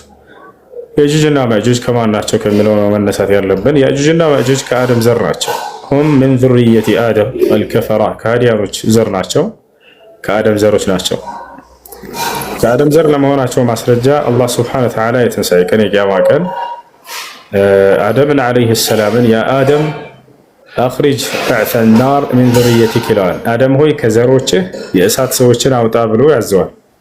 ወማ በዕሰ ናር ያ ረብ ብሎ አደም ይጠይቃል። ጌታዬ ሆይ የእሳት ሰዎች እነማን ናቸው ብሎ ሲጠይቅ ከዚያ ከየእጁጅ እና መእጁጅ 999 ከነዚህ ከሰዎች ደግሞ አንድ እያደረግ ብሎ ይናገረዋል። ስለዚህ እነርሱ ከዘሩ እንደሆኑ ከዚህ ከሐዲስ መረዳት እንችላለን ማለት ነው። ሌላኛው ነገር እነርሱ አሁን ላይ የራሳቸው የሆነ ዓለም አላቸው። ዙልቀርነይን የተባለ ንጉስ፣ መልካም የሆነ ንጉስ አላህ ሱብሓነሁ ወተዓላ በሱረቱል ካህፍ መጨረሻ አካባቢ ላይ አውስቶታል ታሪኩን። በጣም ያወደሰው ደግና መልካም የሆነ ንጉስ ነበር። አማኝም ነው። ዓለምን የገዛ የሆነ ንጉስ ነው። እርሱ በሰዎችና በእነርሱ መካከል ግርዶሽ አድርጎባቸው እስካሁን ድረስ ይገኛሉ። ትልቅ ግንብ አድርጎ ግንብ አድርጎባቸው በእነርሱ ላይ ይገኛሉ። አንድ የምታደርግ እህት ያንን አሁን ላይ እየቆፈሩ ይገኛሉ። እስከ መቼ ድረስ ይቆፍራሉ? እስከ ዒሳ ዘመን ድረስ እየቆፈሩ ይቆያሉ እነዚህ ትውልዶች። ነቢያችን ሰለላሁ ዐለይሂ ወሰለም ሐዲስ ላይ ሲናገሩ ወጥተው ወደ ሰዎች ጥፋትን ለማድረግ ነው ይሄንን ነገር እየቆፈሩ ያሉት ካሉበት ለመውጣት። ልክ ቆፍረው ልክ ሲጨርሱ ማታ ላይ ምን ይላሉ? ነገን ከፍተዋለን እንጨርሰዋለን ብለው በኃይላቸው ተመክተው ይመለሳሉ አሉ። እስከ መቼ ድረስ? እስከ ዒሳ ዘመን ድረስ። ነገር ግን ልክ ዒሳ ዓለይሂ ሰላም ከወረደና ደጃልን ከገደለ በኋላ ምድር ላይ ዒሳ ዓለይሂ ሰላም አላህ ሱብሓነሁ ወተዓላን በብቸኝነት እንዲመለክ ካደረገ በኋላ ዒሳ መጥፊያው በሚቀርብ ጊዜ በመሞቻው በሚቀርብ ጊዜ የዛኔ ከመካከላቸው አንዳቸው ከያጁጅና ከማጁጆች መካከል በአላህ ፍቃድ ወይንም ኢንሻአላህ ነገ እንጨርሰዋለን ብለው ይተኛሉ አሉ። ልክ ጠዋት ሲመጡም ይከፈትላቸዋል በአላህ ፍቃድ ስለሚሉ ተመልከቱ። ስለዚህ ያንን ነገር በኃይላቸው በመመካታቸው ምክንያት ሳያገኙት ይቀራሉ። ነገር ግን መጨረሻ ላይ ከመካከላቸው አንዳቸው በአላህ ፍቃድ ይላል የዛኔ ይከፈትላቸዋል ማለት ነው። ይወጣሉ። የዛኔ ይወጣሉ። አጥፊዎች ናቸው፣ ከሃዲያኖች ናቸው። እነ ያእጁጅ ወመእጁጅ ሙፍሲዱነ ፊል አርድ በምድር ላይ አጥፊዎች ናቸው ብሎ አላህ ገልጿቸዋል። ከዚያ በኋላ በምድር ላይ ምንም አይነትን ውሃን አያገኙም የጠጡት ቢሆን እንጂ አሉ ነብዩ ሰለላሁ ዐለይሂ ወሰለም። ትልቅ ባህር ጋር ይመጣሉ። በጣም በርካታ ትውልዶች ናቸው። ከአደም ልጆች እዚህ ምድር ላይ ከምናያቸው ሰዎች እጥፍ እጥፎች ናቸው። በጣም ሀያላን ናቸው። በዚያ ላይ ተፈቷል። ከሃዲዎች ናቸው፣ አጥፊዎች ናቸው። ምድር ላይ እንዳለ ያለውን ውሃ እንዳለ ይጠጡታል። አንዲትም ውሃ ላይ ያስቀሩን ባለፉበት ቦታ ላይ በሚያልፉበት ቦታ ላይ ማለት ነው። ትልቁን ባህር አንዴ ይሰፍሩበታል ነብዩ ሰለላሁ ዐለይሂ ወሰለም፣ አንዴ ይጠጡታል። በዚያ ላይ ውሃ ነበር አልነበረም ተብሎ እስኪታሰበም ድረስ ይሆናል አሉ። ከመድረቁ የተነሳ ምንም አይነት እርጥብ ነገራቶችን ያገኙ ያንን እየበሉት የሄዱ ቢሆን እንጂ ብለው ተናገሩ ነብዩ ሰለላሁ ዐለይሂ ወሰለም። መጨረሻ ላይ በዚህ ሁኔታ ሳሉ አላህ ለዒሳ ትዕዛዝ ያወርድለታል። ያ ዒሳ ኢነሁ ኸረጀ ሊ ዒባዱን መን ላ ዩዳኒህም አሐዱን ገይሪ ፈህሩብ አንተ ወመን መዐከ ኢላ ጀበል ጡር አው ኢላ ጀበል ሲና። አንተ ዒሳ ሆይ ይለዋል፣ ከእኔ ከአላህ በስተቀር ሌላ ማንም ሊመክታቸው የማይችሉ ኃይሎች ወጥተዋል ተነስተዋልና አንተና አማኞች ወደ ሲና ተራራ ሽሹ ይላቸዋል። ዒሳ ዓለይሂ ሰላም ህዝቡን ሁሉ ይዘው አማኞችን ይዞ ወደ ሲና ተራራ መሄድ ይጀምራል። እየሄደ እያለ ዒሳ ዓለይሂ ሰላም ከአማኞች ጋር ይሰግድና ዱዓ ያደርጋል። አላህ ሱብሓነሁ ወተዓላን ይለምናል። አምላክ አላህ ሆይ እነዚህን ኃያሎች አጥፋቸው ብሎ ይለምናል። ያ ነው። እነዚህ የእጁጅና ማእጁጅ ሰው ሁሉ እንደፈራቸውና እንደሸሻቸው ይረዳሉ።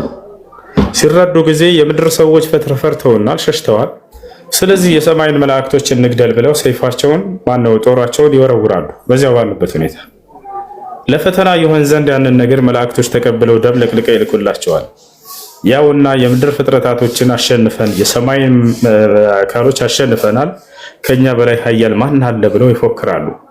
ዒሳ እዛ ዱዓ ያደርጋል። ያችሁ የመጥፊያቸው ሰበብ ምንድነው? አንደኛ ዒሳ ዱዓ ያደርጋል፣ ሁለተኛ በራሳቸው ኃይል ላይ መመካታቸው።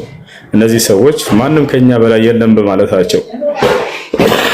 ስለዚህ ወዲያው በዒሳና በአማኞች ዱዓ አማካኝነት አላህ ሱብሓነሁ ወተዓላ እነዚያን የእጁጅና መእጁጆችን ይገድላቸዋል። ፈዩህሊኩሁም ላሁ ፊ ለይለትን ዋሒዳ ነቢ ሰለላሁ ዐለይሂ ወሰለም አላህም በአንድ ሌሊት ያጠፋቸዋል።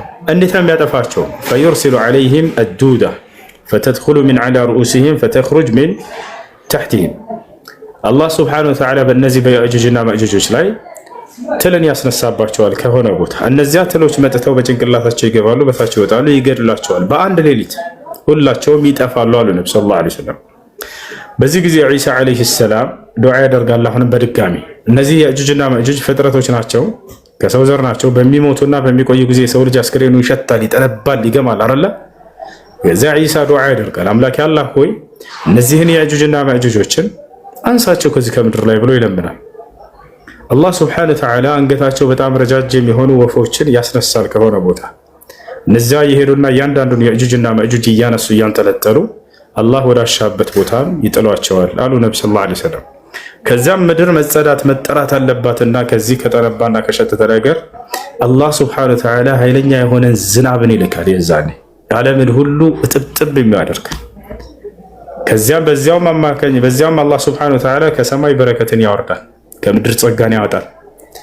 እቺ ዓለም የዛኔ ያሉ ነብዩ ሰለላሁ ዐለይሂ ወሰለም ልክ አደም ወደ ምድር በወረደበት ጊዜ እንደነበረው በረከቷ ይመለሳል አሉ።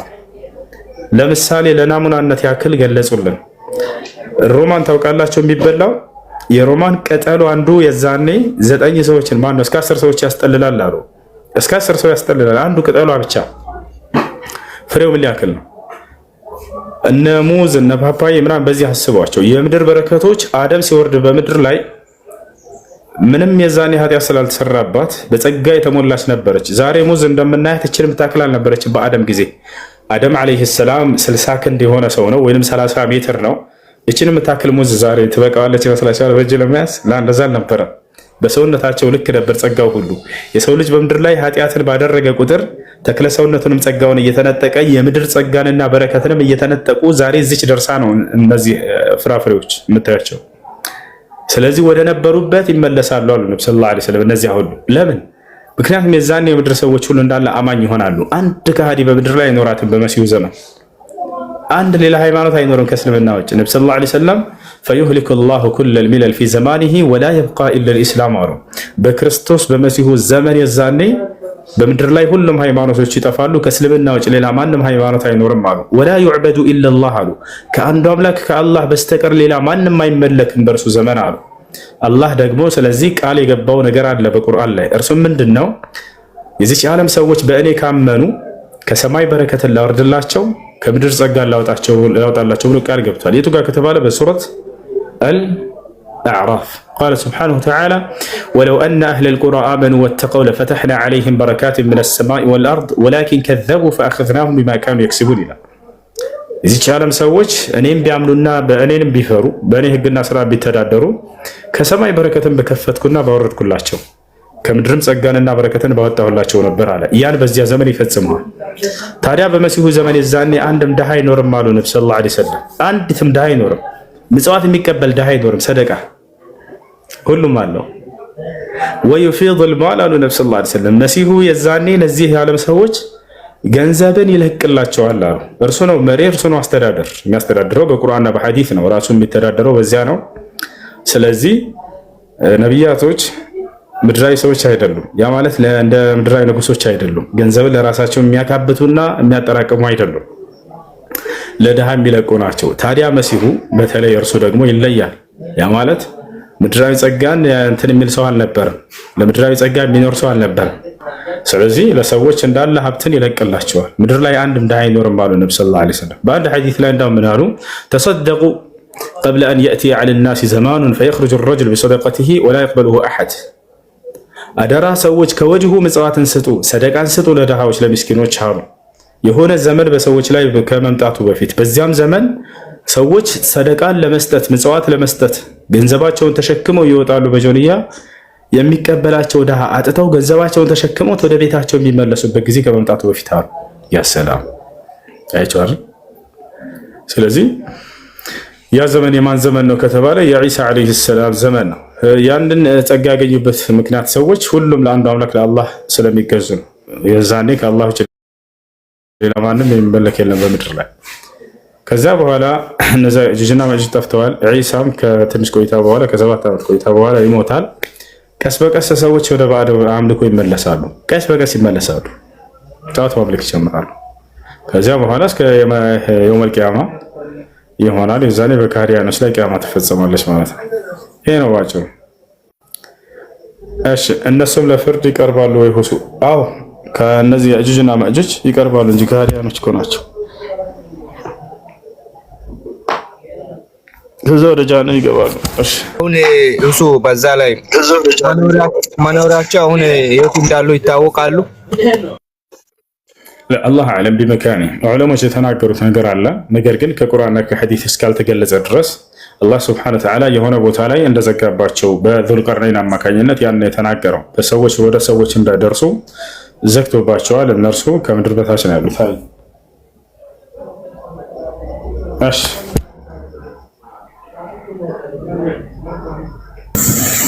ሌላኛው ጥያቄ ደግሞ አንድ ሰው በትንሣኤ ዕለት እዚህ ላይ ዱንያ ላይ የኖረውን እንትን ማስታወስ ይችላል? ያኔ ሙስሊም በሆንኩኝ ያኔ ደግ ነገር በሰራውኝ ብሎ የሚጸጸተው ያኔ ነገር አስታውሶ ነው ወይስ እንዴት ነው? አዎ ያስታውሳል። የዛኔ የውመል ቂያማ የሚገርም አይምሮ ይገጠምላችኋል። የሰራችሁትን ሁሉ እንድታስታውሱ ትሆናላችሁ። ዛሬ በምድር ላይ ከዛሬ 5 ዓመት 10 ዓመት በፊት የሰራኸውን ላታስታውስ ትችላለህ። ነገር ግን የውመል ቂያማ የፍርዱ ቀን አላህ በራስህ አምነህ ያንን ነገር ራስህ ጥፋትህን እንድታምን ዘንድ አይምሮህን ሙሉ ያደርግልሃል። ያለፈውን ሁሉ የሚያስታውስ አይምሮ ይሰጣቸዋል። ለዚህም ነው የሰው ልጅ የሰራውን ስራ ሁሉ በሚያይ ጊዜ ይደነግጣል። የሰራሁትን እኮ አንዲት የሚያስቀረው ነገር የለም እንዳለ ጽፎታል እኮ ብሎ ይናገራል። ወዑሪዱ ዐላ ረቢከ ሰፈን ለቀድ ጅእቱሙና ከማ ኸለቅናኩም አወለ መራ ወወዲዐል ኪታቡ ፈተረል ሙጅሪሚነ ሙሽፊቂነ ሚማ ፊህ ወየቁሉነ ያ ወይለተና ማ ሊሃዘል ኪታብ ላ ዩጋዲሩ ሰጊረተን ወላ ከቢረተን ኢላ አሕሷሃ ወወጀዱ ማ ዐሚሉ ሓዲረን ወላ የዝሊሙ ረቡከ አሐዳ። ይገርማል። ይህ ቁርአን አንቀጽ በጣም የሚገርመኝ የቁርአን አንቀጽ ነው። እኔ ቁርአን ላይ በጣም የሚያስደንቀኝ ሁሉም አስደናቂ ነው።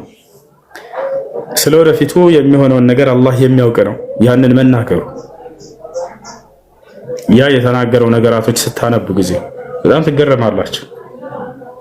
በተለይ እርሱን የካዱ ሰዎች ባህሪ ወደፊት ምን እንደሚሆን ከዚያ መካከል አንደኛው ይሄ ነው። ወውዲዐል ኪታብ አለምለከችን አላህ የሥራ መዝገብ መጽሐፋቸውን ደብተራቸው ይቀመጥላቸዋል ይሰጣቸዋል አለ ከሃዲያኖች እና ያው ምድር ላይ የሰራው ስራ ሁሉ ተብሎ መላእክት ሲጽፉ የቆዩትን ይሰጧቸዋል። ፈተረል ሙጅሪሚነ ሙሽፊቂነ ሚማ ፊህ አለ አማጺዎችና ከሃዲያኖች በእርሱ በተጻፈው መጽሐፋቸው ውስጥ የሥራ መዝገባቸው ውስጥ ባለው ነገር ሲጨነቁ ታያቸዋለህ አለ። በጣም ይደነግጣሉ። ምን ይላሉ ታዲያ? ወይቁሉን ይላሉ ያ ወይለተና ማ ሊሃዘል ኪታብ ዋ ጥፋታችን ለዚህ መጽሐፍ ምን አይነት ጉድ አለው? ምን አለው ለዚህ መጽሐፍ? ላ ዩጋዲሩ ሰጊረተን ወላ ከቢረተን ኢላ አሕሷሃ አንዲትም ትልቅም ሆነች ትንሽ እኮ የተዋት ነገር የለችም ያችን የጻፋት የመዘገባት ቢሆን እንጂ የቆጠራት ቢሆን እንጂ ይላል።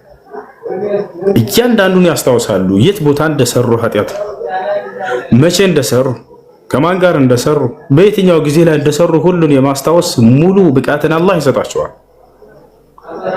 ከዛ በጣም ይደነግጣሉ። ላ ዩጋዲሩ ሰጊረተን ወላ ከቢረተን ኢላ አሕሷሃ ወወጀዱ ማ ዐሚሉ ሓዲረን አለ። ታዲያ አምላካችን ወወጀዱ ማ ዐሚሉ ሓዲረን ሲሰሩት የነበሩትንም ስራ ተጥሎላቸው ተቀርቦላቸው ከፊታቸው አገኙታል። ወላ የዝሊሙ ረቡከ አሐዳ እኔ ጌታ አላህ አንድንም የምበድል አይደለሁም ማለት ምን ማለት ነው? ያልሰሩትን ጽፌ የማሳይ አይደለሁም፣ ያልሰሩትን የምጽፍባቸው የምመዘግባቸው አይደለሁም ማለት ነው። ስለዚህ እዛን ያንን ባዩ ጊዜ ታዲያ ምንድነው ጸጸታቸው ከተባለ ሩበማ የወዱ الذين كفروا لو كانوا مسلمين እነዚያ የካዱኝ ሰዎች ምን ነው ሙስሊም ሆነን በነበር ብለው የሚጸጸቱበት ቀን ይመጣል ብለው ተናገረ። በሌላ ቦታ ላይ فلو أن لنا كرة فنكون من المؤمنين ይላሉ። አንድ የመመለስ ዕድል ቢሰጠን ዳግም ወደ ምድር ከአማኞች እንሆን ነበር እኛም ይላሉ አለ። وقال للذين اتبعوا لو أن لنا كرة فنتبرأ منهم كما تبرؤوا منا ይላል። ሌላው ነገር እዚህ ምድር ላይ ወደ ጥፋት ሲመሯቸው የነበሩ መምህሮቻቸው ቄሶቻቸው አሉ። ተመሪውም አለ አይደለ አብረው ገሃነም ሲገቡ ጊዜ እዚያ በአንተ ምክንያት ነው እንደዚህ የሆንኩት ብለው ተከታዩ የሚከተል የነበረውን ቄስ ይወቅሰዋል። ይሄን አላህ በቁርአን ላይ አስቀምጦታል። በእናንተ ምክንያት ነው ሲሏቸው እኔ አላቀለህም እኔ በጥፋት መንገድ ላይ ያገኘሁህ ከዚያ በዛ ላይ አገዝኩህ እንጂ ምንም ምን አይደለሁም ያሳትኩህ ብሎ ይሸመጥጠዋል፣ ይክዳል አንዱ ሌላ። ይሄ በርካታ ቦታ ላይ ቁርአን ላይ ተገልጾ ታገኛላችሁ። ለምሳሌ በሱረቱ ሳፋት ላይ ምን አለ አላህ ሰላም ብላችሁ ወህሹሩ الذين ظلموا ازواجهم وما كانوا يعبدون ይላል አላህ። እነዚያ ራሳቸውን በክህደት የበደሉ ሰዎችንና ጥንዶቻቸውንም ሰብስቧቸውና ወደ ገሃነም ወህዱም ኢላ ሲራጢል ጀሂም ወደ ገሃነም መንገድ ምሯቸው ብሎ መላእክቶችን ያዛቸዋል። መሪና ተመሪ ባንድ ሆነው ወደ ገሃነም ታስረው ተጠፍንገው በሰንሰለት ይታሰራሉ፣ ይወሰዳሉ። መላእክቶች ናቸው የሚወስዳቸው። ፈህዱም ኢላ ሲራጢል ጀሂም ወደ ገሃነም መንገድ ምሯቸው ይላቸዋል። እየመሯቸው መላእክቶች እየወሰዷቸው እያለ አላህ ይናገራል። ወቂፉሁም አቁሟቸው አንዴ ይላል። ኢነሁም መስኡሉን እነርሱ ጥያቄ ይጠየቃሉ አለ። ማለኩም ላ ተናሰሩን ይላቸዋል። ይሄን የሚጠይቃቸው ዛሬ ምን ተገኘ ለእናንተ የማትረዳዱት? በምድር ላይ ስትረዳዱ አልነበር እንደ በጥፋት ላይ እርሱን በማንቋሸሽ ላይ ዲኑን ባለመቀበል ላይ ነብያቶችን በማንቋሸሽ ላይ ስትረዳዱ አልነበር አንዱ ከጎን ከሌላ? ዛሬ ተረዳዱ እንጂ አንዱ ከጎናችሁ በሉ እንጂ ይላቸዋል አላህ። ጸጥ ይላሉ፣ መልስ የላቸውም። በል ሁሙል የውመ ሙስተስሊሙን አላህ። በእውነትም እነርሱ የዛኔ እጅ ሰጡ ሆነዋል። በቃ ምንም መልስ እንደሌላቸው ያውቃሉ። አፍ የላቸውም። ከዚያስ አንድ ያላቸው መንገድ ብቸኛ መንገድ ምንድነው? አንዱ ወደ ሌላው ተዛዝሮ በአንተ ምክንያት ነው እንዲሆንኩት እያለ በወቃቀስ ምን ይላሉ አለ ቀጥሎ አላህ ሲናገር ወአቅበለ ባዕዱሁም ዐላ ባዕድን የተሳአሉን ከፊሉ ወደ ከፊሉ ይዞሩና ይጠያየቁ ይጀምራሉ ማለት ምን ይሏቸዋል? ቃሉ ኢነኩም ኩንቱም ተእቱነና ዐኒል የሚን ተመሪው ለመሪዎቹ ምን ይላል? እናንተ ነበራችሁ ወደ ትክክለኛው ወደ አምላካቸው ወደ አላህ እንዳንሄድ ወደ እስላም መንገድ እንዳንቀበል እንዳንገባ ከቀኛችን መታችሁ ከፊታችን እንደ ጋሬጣ የተጋረጣችሁብን እናንተ ነበራችሁ፣ በእናንተ ምክንያት ነው ሳንሄድ የቀረረ ይሏቸዋል። እስላምን መተህ እንዳትገነዘብ ይዘጉሃል፣ አይምሮን ይደፍነዋል። ነገ የትንሣኤ ቀን እነዚህ ሰዎች አንተ ለእነርሱ ወቃሽ ነው የምትሆነው። አውቀው እየዘጉህ ነው፣ አውቀው ጭንቅላት እየደፈኑህ ነው። በአንተ ምክንያት ነው ወደ እውነተኛው መንገድ እንዳልሄድ ስትዘጋኝ የነበርከው ብሎ የወቅሰውታል። ይዛኔ አለ። ከዚያስ ምን ይላል? ቃሉ ኢነኩም ኩንቱም ተእቱነና ዐኒል የሚን ቃሉ በል ለም ተኩኑ ሙእሚኒን። ከዛም መሪዎቻቸው ምን ይሏቸዋል? ለተመሪው ሲጀምር ለራስህ አላመንክም ነበር እኮ ይለዋል። ክዳህ አገኘሁ በዛ ላይ አበረታኸው እንጂ አማኝ አልነበርክም፣ ጠመህ ነበር ለመጀመሪያም እኮ በራስህ ይለዋል። እንደ ሰዓቱ ያውቀው ነበር በምድር ላይ ራሱ ይወሰዋል። እያወቁ ነው ወደ ጥፋትም የመራቸው። ከዛ ቀጥሎ ምን ይላሉ? ቃሉ በል ለም ተኩኑ ሙእሚኒን አማኞች አልነበራችሁም ከመጀመሪያውም እኮ ይሏቸዋል። ወማ ካነ ለና ዐለይኩም ሚን ሱልጣን በል ኩንቱም ቀውመን ጣጊን ሲቀጥል እኛ በእናንተ ላይ ምንም አይነት የምናስገድድባችሁ ስልጣን የለንም ነበር፣ ከፈለክ ማመን ትችል ነበር እኮ ብሎ ይሸመጥጠዋል። በል ኩንቱም ቀውመን ጣጊን በእውነትም አማጺ ህዝቦች ነበራችሁ ከመሰረቱ ከመጀመሪያ ይሏቸዋል።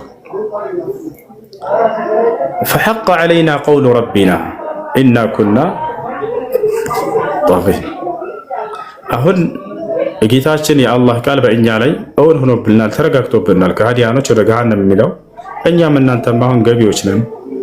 ኢና ለዛኢቁን እኛም እናንተም ሁላችንም የገሃነመ እሳት ቀማሾች ነን፣ ምንም ቅርት የለውም በቃ ይሏቸዋል።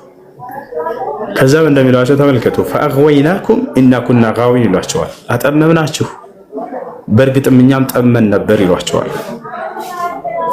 እኛም ጠመን እናንተን አጠመምናችሁ፣ አሁን ሁላችንም ገቢዎች ነን፣ ምንም መመለሻ እንኳን የለንም ብለው ይነግሯቸዋል። አላህ ታዲያ ምን አለ ቀጥሎ? ፈኢነሁም የውመኢዚን ፊል ዐዛቢ ሙሽተሪኩን አለ። እነርሱ የዛኔ መሪም ተመሪም ሁለታቸውም የቅጣት ተጋሪዎች ናቸው አለ። በቅጣቱ ላይ ሁለቱም አብረው ገቢዎች ናቸው። ኢና ከዛሊከ ነፍዐሉ ቢልሙጅሪሚን እኔ በካህዲያኖች ላይ ልክ እንዲህ እሰራለሁ ነገ የትንሣኤ ቀን አለ አላህ። ለምንድን ነው ይህ ሁሉ ሊሆን የቻለበት ምክንያት? እነሁም ካኑ ኢዛ ቂለ ለሁም ላ ኢላሃ ኢለላህ የስተክቢሩን አለ። እነዚህ ሰዎች ሻሃዳ ያዙ ወይንም ደግሞ ከአላህ በስተቀር ሌላ አምላክ የለም ብላችሁ መስክሩ በሚባሉ ጊዜ ይኮሩ ነበር አለ። ይኮሩ ነበር ይሄን ከመቀበል ይሄን እውነት ሌላስ ምን ችግር ነበረባቸው? ወየቁሉን ይሉም ነበር አለ አኢና ለታሪኩ አሊሃቲና ሊሻዒር መጅኑን እኛ ለዚህ ለሙሐመድ ብለን እንዲህ ነው ይሄ ሙሐመድ ለዚህ ብለን እንደ አማልክቶቻችንን ትተን ወደ እስልምና ልንገባ እያሉ ይሳለቁም ነበር አለ።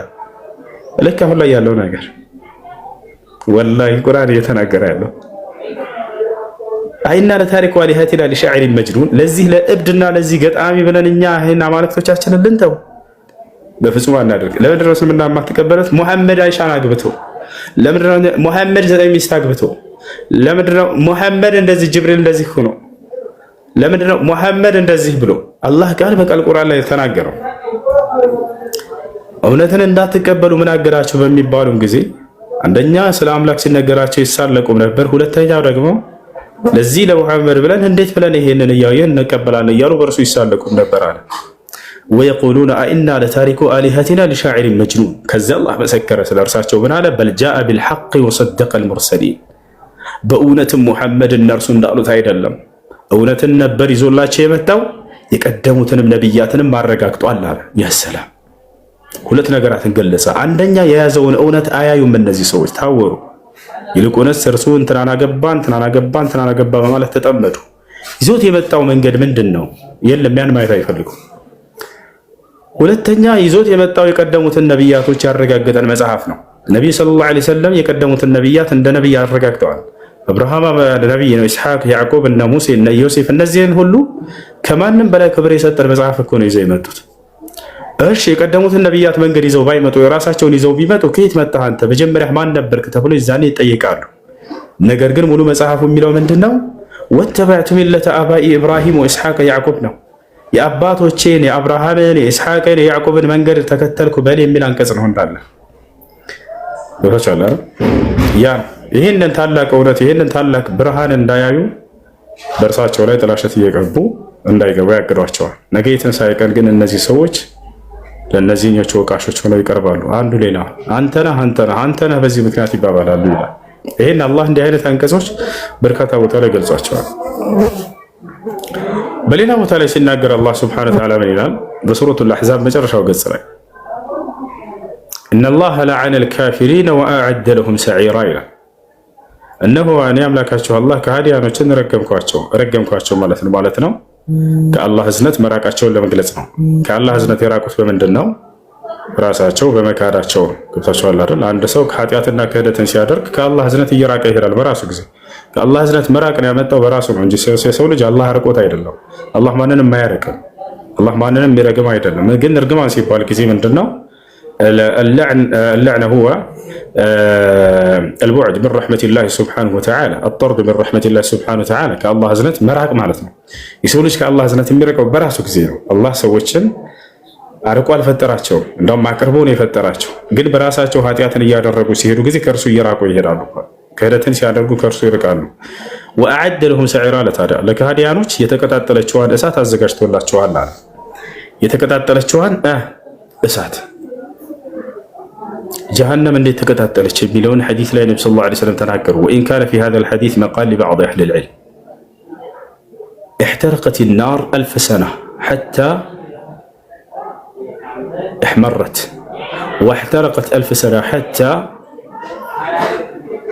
اصفرت واحترقت 1000 سنة حتى اسودت فهي سوداء مظلمة የገሃነም እሳት ለ3000 ዓመት ያክል የተቀጣጠለች እሳት ነች አሉ። እንጨት እንዳይመስላችሁ አገዳ ምናምን አይደለም። እሳትና ድንጋይ ነው። ድንጋዩ ልክ ሲገባ እንደ ውሃ ነው ቅልጥ የሚያደርገው። ወቁዱሃ الناس والحجار على الله የገሃነም እሳት ማገዶ ሰዎችና ድንጋዮች ናቸው ብሎ ተናግሯል። እሳት አለ። አሁን ላይ ድንጋይና እሳት ነው እየተቀጣጠለ የነበረው።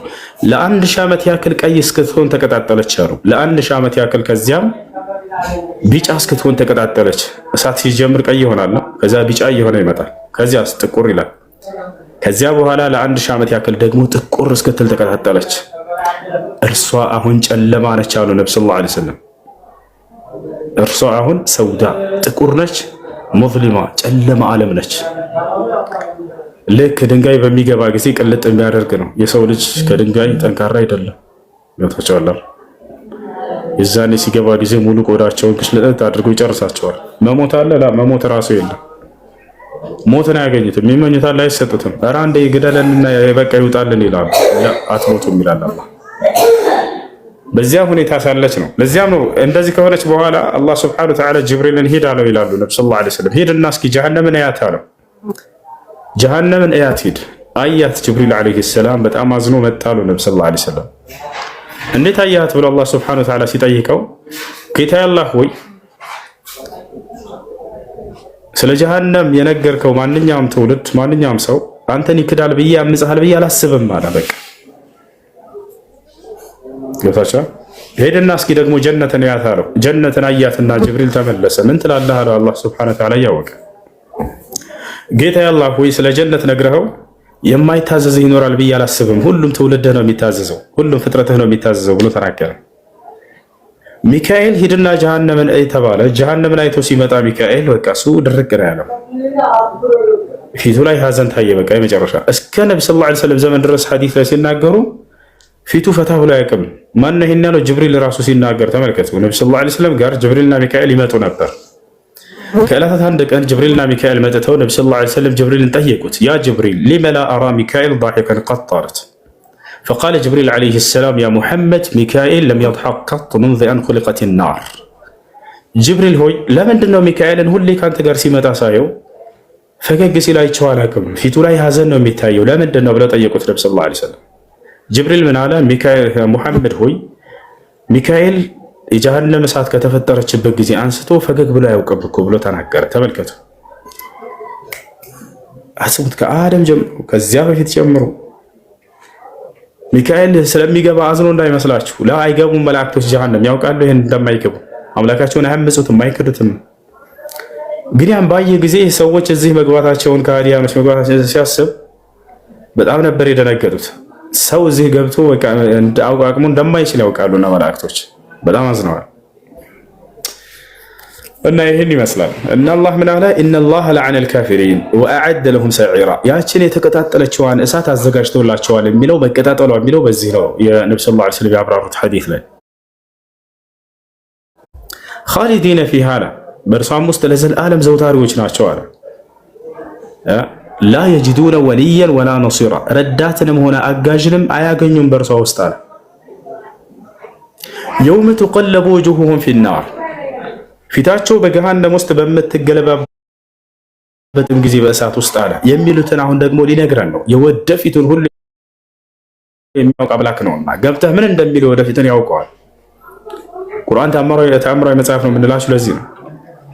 ተአምር ብሎ ማለት ከሰዎች ህግና ልማድ ወጣ ያለ ነገር ነው። ሰው የወደፊትን ሊያውቅ አይችልም። ቁርአን ግን የወደፊት ከሃዲያኖች የሚሉትን ሁሉ ይዞ መጥቷል። وهذا آية من آيات الله سبحانه وتعالى الذي جعله في القرآن العظيم. እሺ ፊታቸው እየተገለባበጠ በእሳት ውስጥ እንዲህ ይላሉ አለ ያ ወይለተና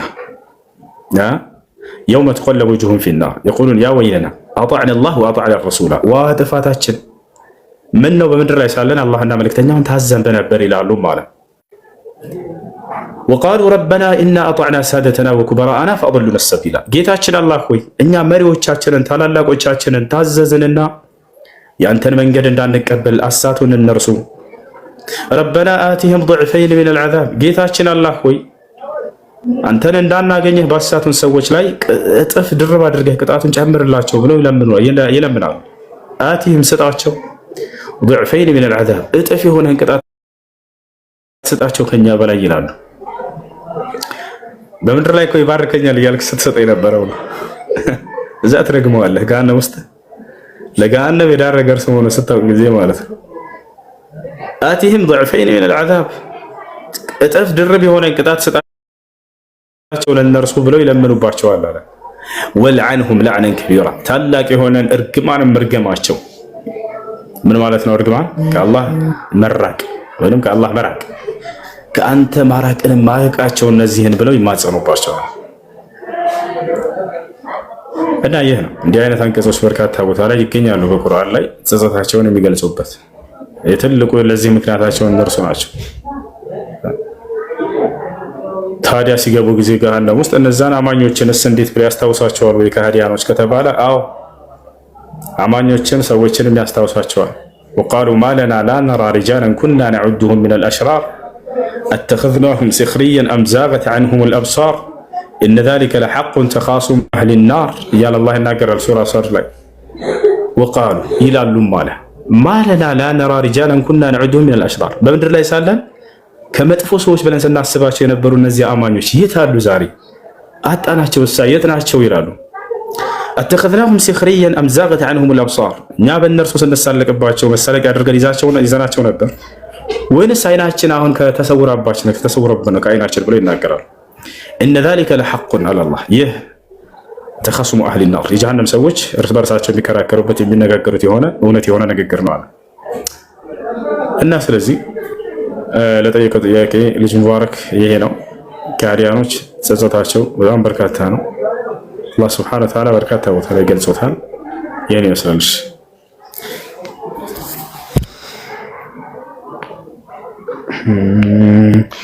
وقالوا ما لنا ማሳግናለሁ የሆነ እንትን ጥያቄ አሁን ለካዲያኖች እንዳሉ እንትን ተብሎ ነው ቁርአን የወረደው ያኔ የሚታወቃሉ ማለት ነው ካዲያኖች